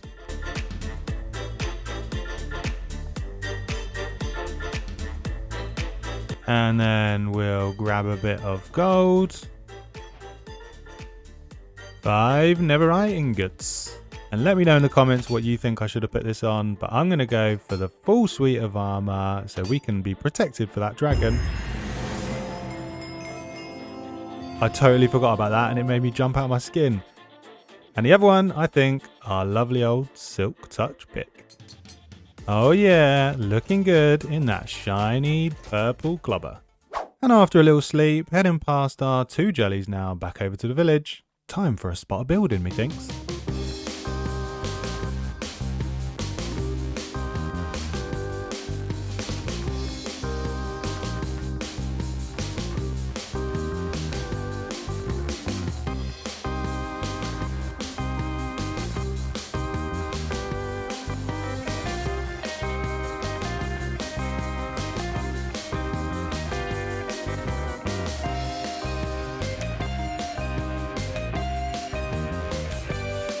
Mammoth build sesh complete, but something bad happened. I think I forgot about the guys that I'd left out here, and they've reached their demise. But on a more positive note, we now have 5 more builds done, and they all have villagers moved in. 1, 2, 3, 4, and 5. Obviously still a lot of work to do to join everything up with the paths and the evidence of moving them about a bit, but we'll get to that in a bit. Because there's another task on the list for today, but first, we need to sleep. This is hardcore after all. Much better. Now, tell me something. If we had a section where Snow did something from the comments, what would we call that? Oh, I know. Snow does something from the comments you can join in too. Yeah. Yes, it's Snow does something from the comments, and this week's comment comes from Gillian, who reckons that we should have a hut at the end of this bridge to protect our villagers from bad guys. And I think that's a pretty amazing idea, but I'm gonna evolve it ever so slightly.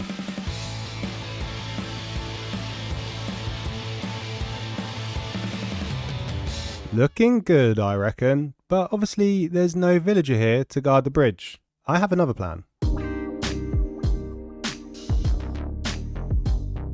Oh yeah, 2 jellies protecting our village. The best bodyguards money can buy. And obviously it wouldn't be a Snow Does Something without a little thank you to the person whose idea it was. Thanks, Gillian. So should we finish that village off once and for all?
Apparently building a whole village takes a long time, but it's done and ooh, it looks amazing. Shall we have a little look round? Now heading round the corner here, you can see we've decorated throughout, and over here we've got a little flower pen with some bees to manually just grab some honeycomb and to keep the atmosphere in the village buzzing. We got a little berry field over here, and I should also say that we've also got interiors done on all of these buildings, and the villagers are making themselves feel very much at home.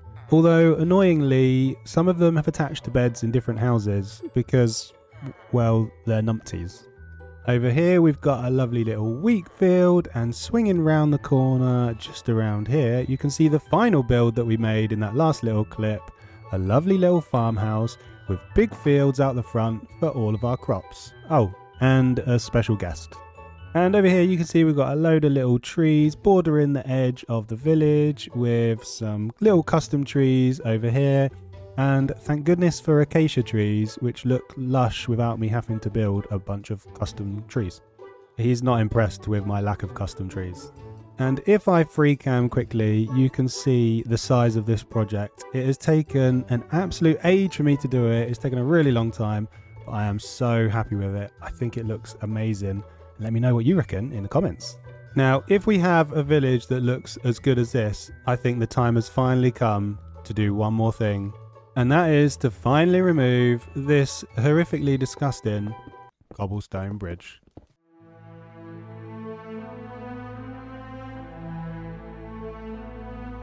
But I think that's enough for today's episode. I'm going to do a bit of trading with these guys and generally just walk around this area because I love it.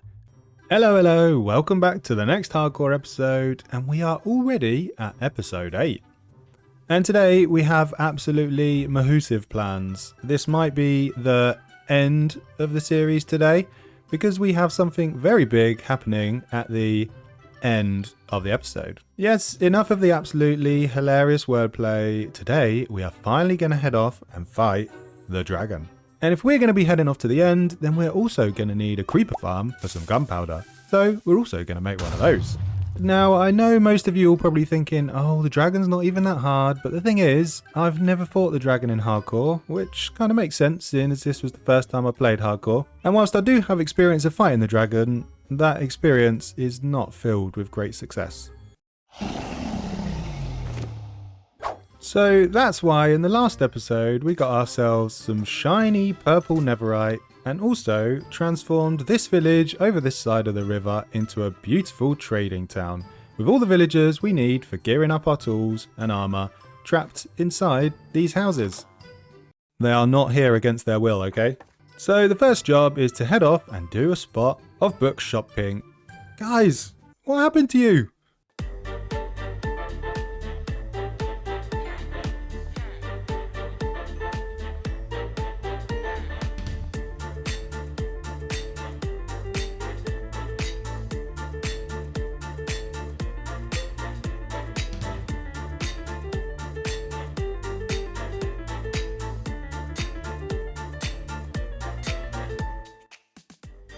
Well, I'm pleased that's done, and let's be real, if this gear isn't good enough to beat the dragon, then I don't really deserve to be playing hardcore. Anyway, back over at our base area, and I have a bit of a confession. See, back in episode 4, I made a sugarcane farm up in the attic space of our storage house. Unbelievable. Should we let you out? There you go. Anyway, we made this sugarcane farm in the attic of our storage house. And to be honest, it doesn't work.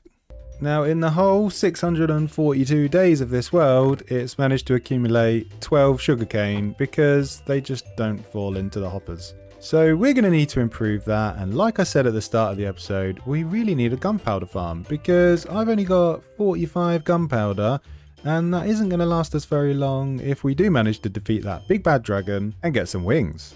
So if we head back outside, we've got a big old space right next to our storage house over here. So I'm thinking we're going to build a big creeper farm under the ground here, and with a big house on top, and inside we can have a brand new sugarcane farm that actually works. And yes, I'm fully aware that I'm going to have to dig a massive hole and light a whole bunch of caves up, but I want to build another house. I'm sure I will regret this. So I'm going to build this farm from Chapman, and if you want to know how to build it, check out his video, or alternatively, I'm going to build it in the space of about 7 seconds, so I guess you could slow this quick time lapse down super slow and try and copy it block for block.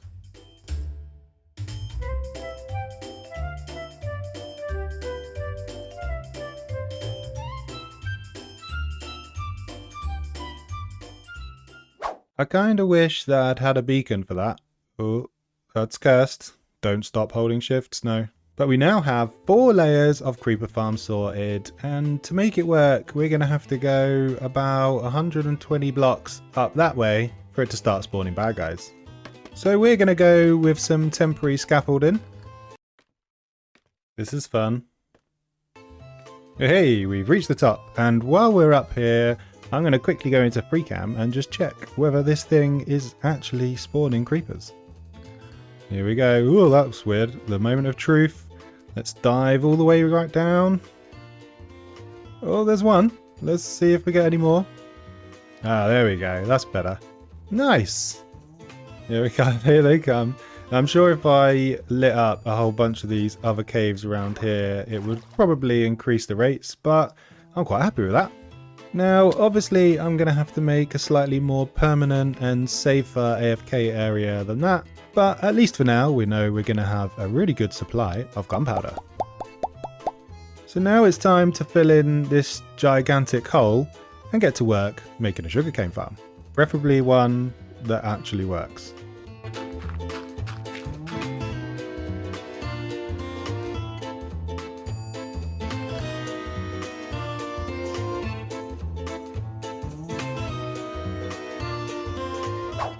And now that the farm's done, it's time for a new little section that I like to call Average Redstone with Average Snow, teach you all the things that you need to know.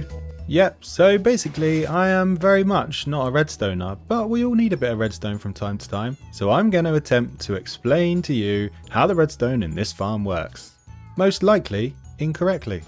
Disclaimer, please note that Average Snow is not a redstoner, and his redstone skills are very poor. To ensure you don't make the same mistakes that he makes, then it is highly recommended that you pay no attention to the following clip. So basically over here we've got the happy faces staring at the sugarcane, and when it changes the block slightly, the signal goes down the red dusty stuff and makes the pushy out things attack the sugarcane. And then down here, this thing is whizzing round and picking it all up and brings it over to this collection system. And because of some clever magic with this thingamajig reading the contents that drop into the hopper, it waits here to drop off all the stuff and then goes back round all again to give it another go. And that was Average Redstone with Average Snow. Average Redstone with Average Snow, teach you all the things that you need to know. So now the farms are both in, done and working, it's time to build something beautiful on top of it. And before we do that, we're going to need to gather some materials, which will be super fun, ovs. Now I actually have pretty much everything already, the only thing that I do need is some sand and some sandstone, and I know a fun way to grab that.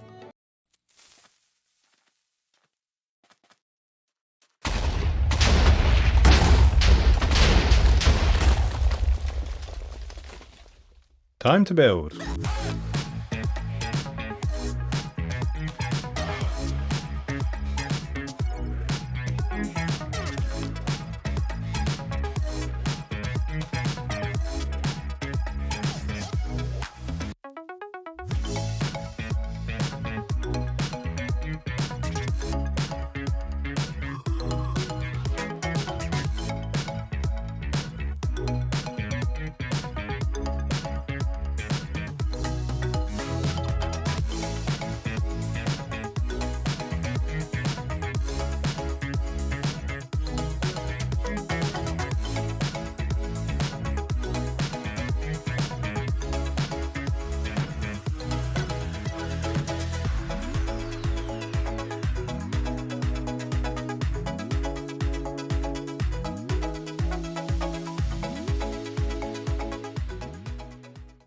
And the house is done, and I think that's one way to make a creeper farm and a sugarcane farm look a little bit better. And if I take you into Free Camp for a little guided tour, we've got the bluey green roof design, same as the villager's tower on this side of our little base, same as a couple of the houses over in the village across the river as well.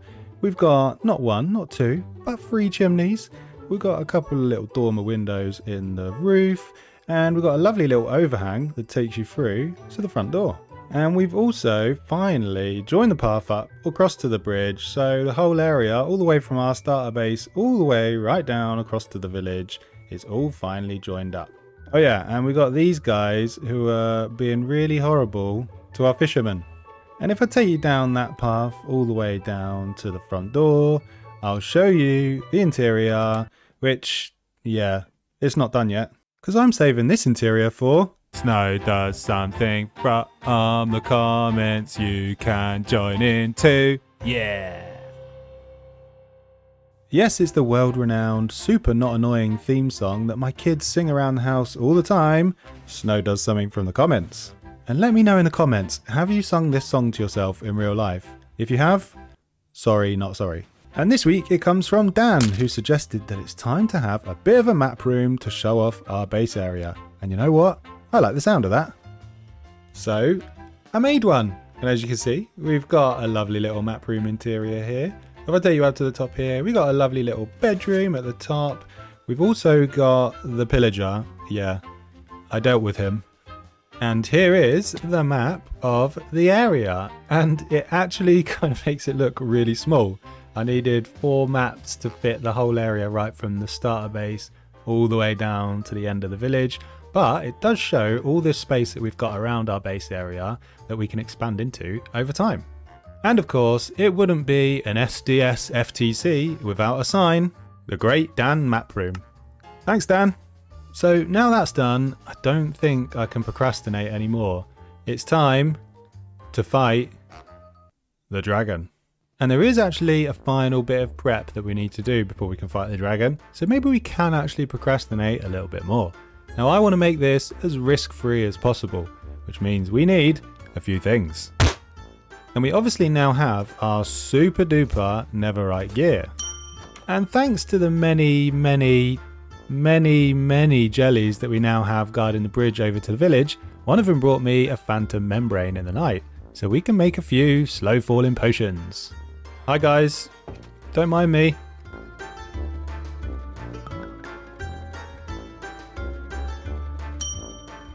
And lastly, we're obviously going to need some Eye of Enders to not only find the stronghold, but to fix the end portal. And we've got the blaze rods, or the blaze powder, but looks like we're missing one final thing. Let's sort that.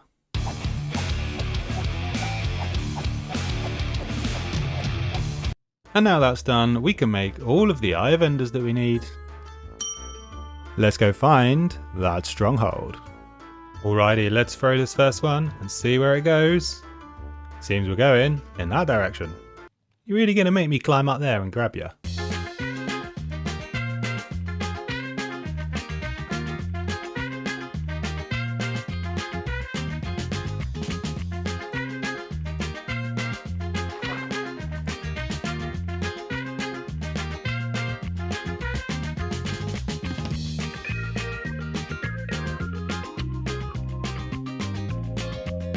Time to dig down.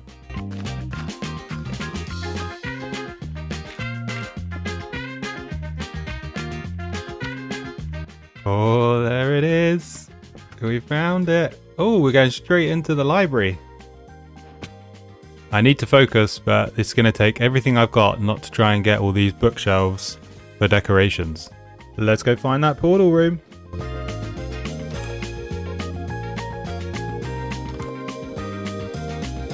Oh my god, it's right there. That is unbelievable. Right, let's break that quickly. Ow! Oi! Now that would be embarrassing if we died to a silverfish before we actually got into the end. Right, let's get rid of that. And we will make a little portal. And I think we might be ready to put some of these Eye of Enders into the portal frame. I think we might be ready to go. Wait. Hey, editing snow. Do you really think that that's the right music? Shouldn't we have something that's a little bit more dramatic? That's better. And I say drama, to be honest, this was the most dramatic bit where I thought I was going to fall straight into the void. But after recovering from that fright, we bridged over to the island and first job was to create an Enderman safety zone. But we were rudely interrupted by the beast. So after that, we got cracking dealing with the crystals and nailed the first 2 shots before getting interrupted by this guy. After dispatching him, it seemed like a good time to pop a golden apple and also our slow falling potion, and in the process doing that, picked up some dragon breath. Carried on with the crystals. This one was really high, so bridged up to get it. Got a couple more, and then after that, floated down and thought, you know what, I'm going to get this one. Super cool in the sky, and yeah, totally missed that one. Anyway, picked off the final crystal, and then it was onto the dragon. Managed to get a few successful shots in, and then also significantly more amount of unsuccessful shots, before finally pulling my finger out and getting that final swing of the sword. Yay! We did it! See you later, sucker. Oh yeah. Look at all those levels. Now we definitely got to remember to get the egg. So I think we break that block and that one and that one. Stick a little torch there. Hey, we got our trophy. But now that's finally done, after a busy episode, I think we'll leave it there, and in the next episode, we'll head off and find some wings. We've done quite a lot of building so far in this series, but today we're going to be doing the biggest project of the series so far, with a build that's going to cover this entire area. Today we're going to be revamping the classic Minecraft stronghold with a proper lush replacement that will hopefully look slightly better. And we're going to have so many resources for this build, to have them all sat in chests and trying to move them about isn't going to cut it. Bruh. So seeing as we actually managed to defeat the dragon in the last episode, why don't we go and do a little bit of end raiding, try not to die to some endermen, and get some shulkers and wings to make our lives a little bit easier.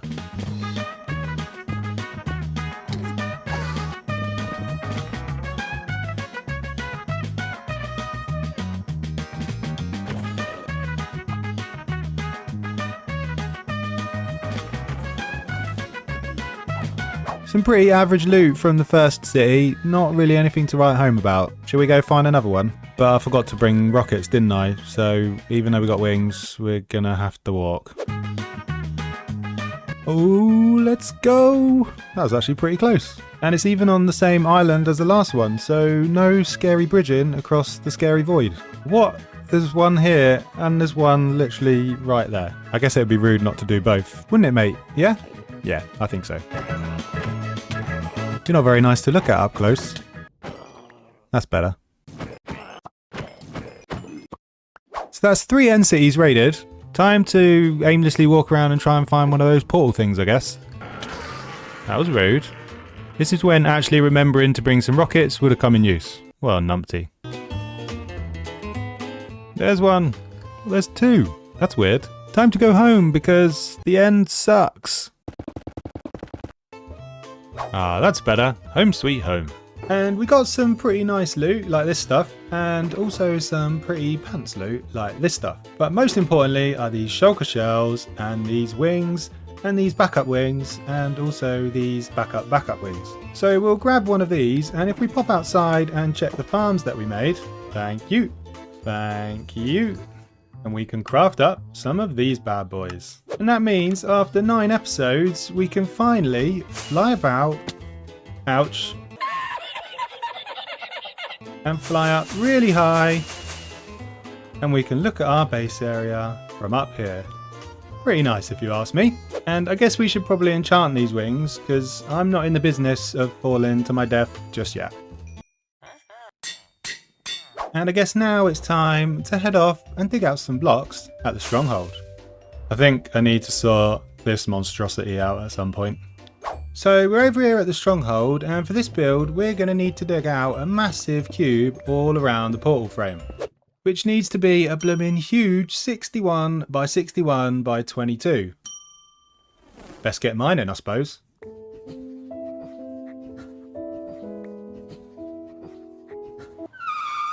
Ah, sod this. I think I could think of a quicker way.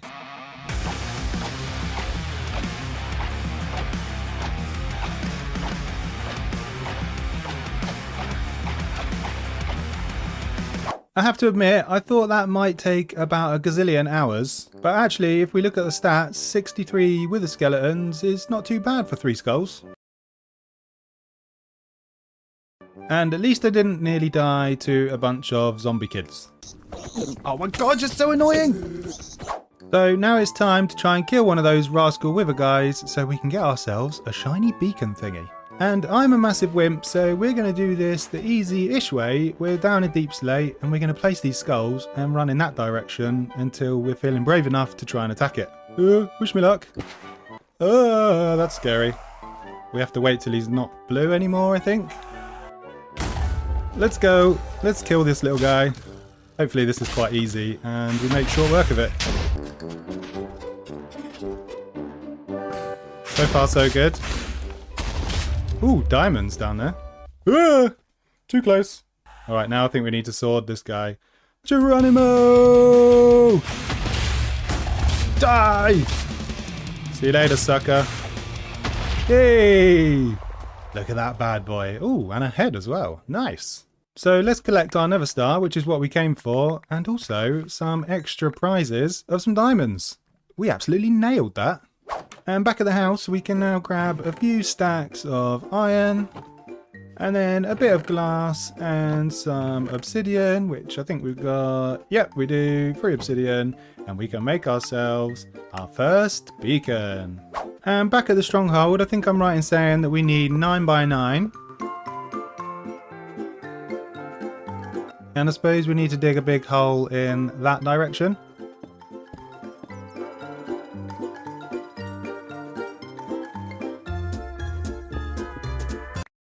Ah!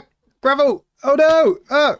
Oh, thank goodness. I was pressing forward so we managed to move into this little cave. I don't know why we keep nearly dying today. Ah! Get off! Get off, you little rascal!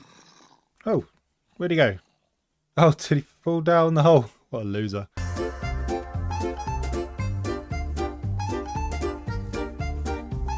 And then time to head all the way back down again.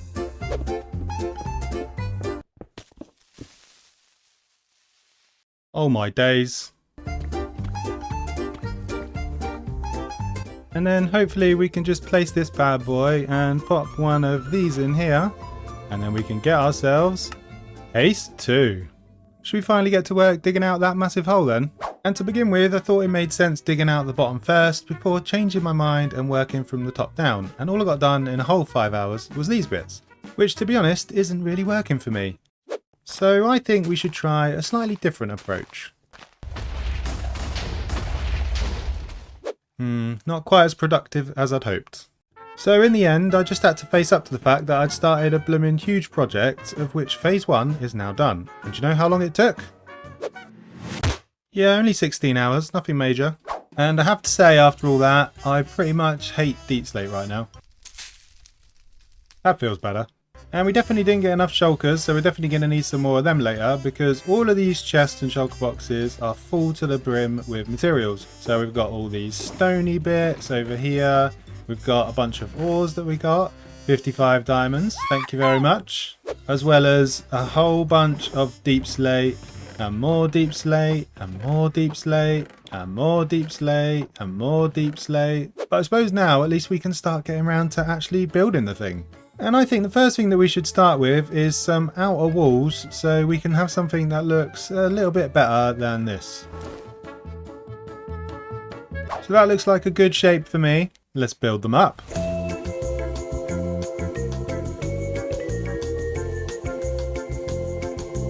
So the walls are done and we've got a lovely little stony gradient, and these little 4 sections are going to be filled with something a little bit later on. And for now we've got a lot of space to fill, and I'm thinking some bridges connecting all over towards the portal in the middle is a good place to start. And for that, given all of these chests here are completely filled to the brim with Deep Slate, we might just have enough of that to use. But I also kind of want to use some copper, and we have a bit, but not quite enough. So let's head off and grab a little more.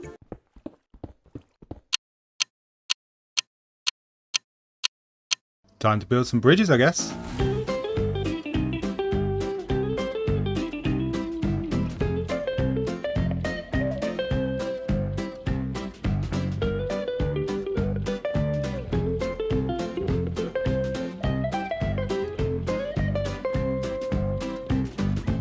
Oh yeah, that's looking a bit better, but we do need a floor. And for that floor, I want some lava and some magma blocks. And you can see down here, I've set up a little lava farm, which has been running quite nicely in the background while we've been building. Let's go get some magma blocks then, shall we? And then we can build something flawless. Boo! Forget it. Let's just crack on.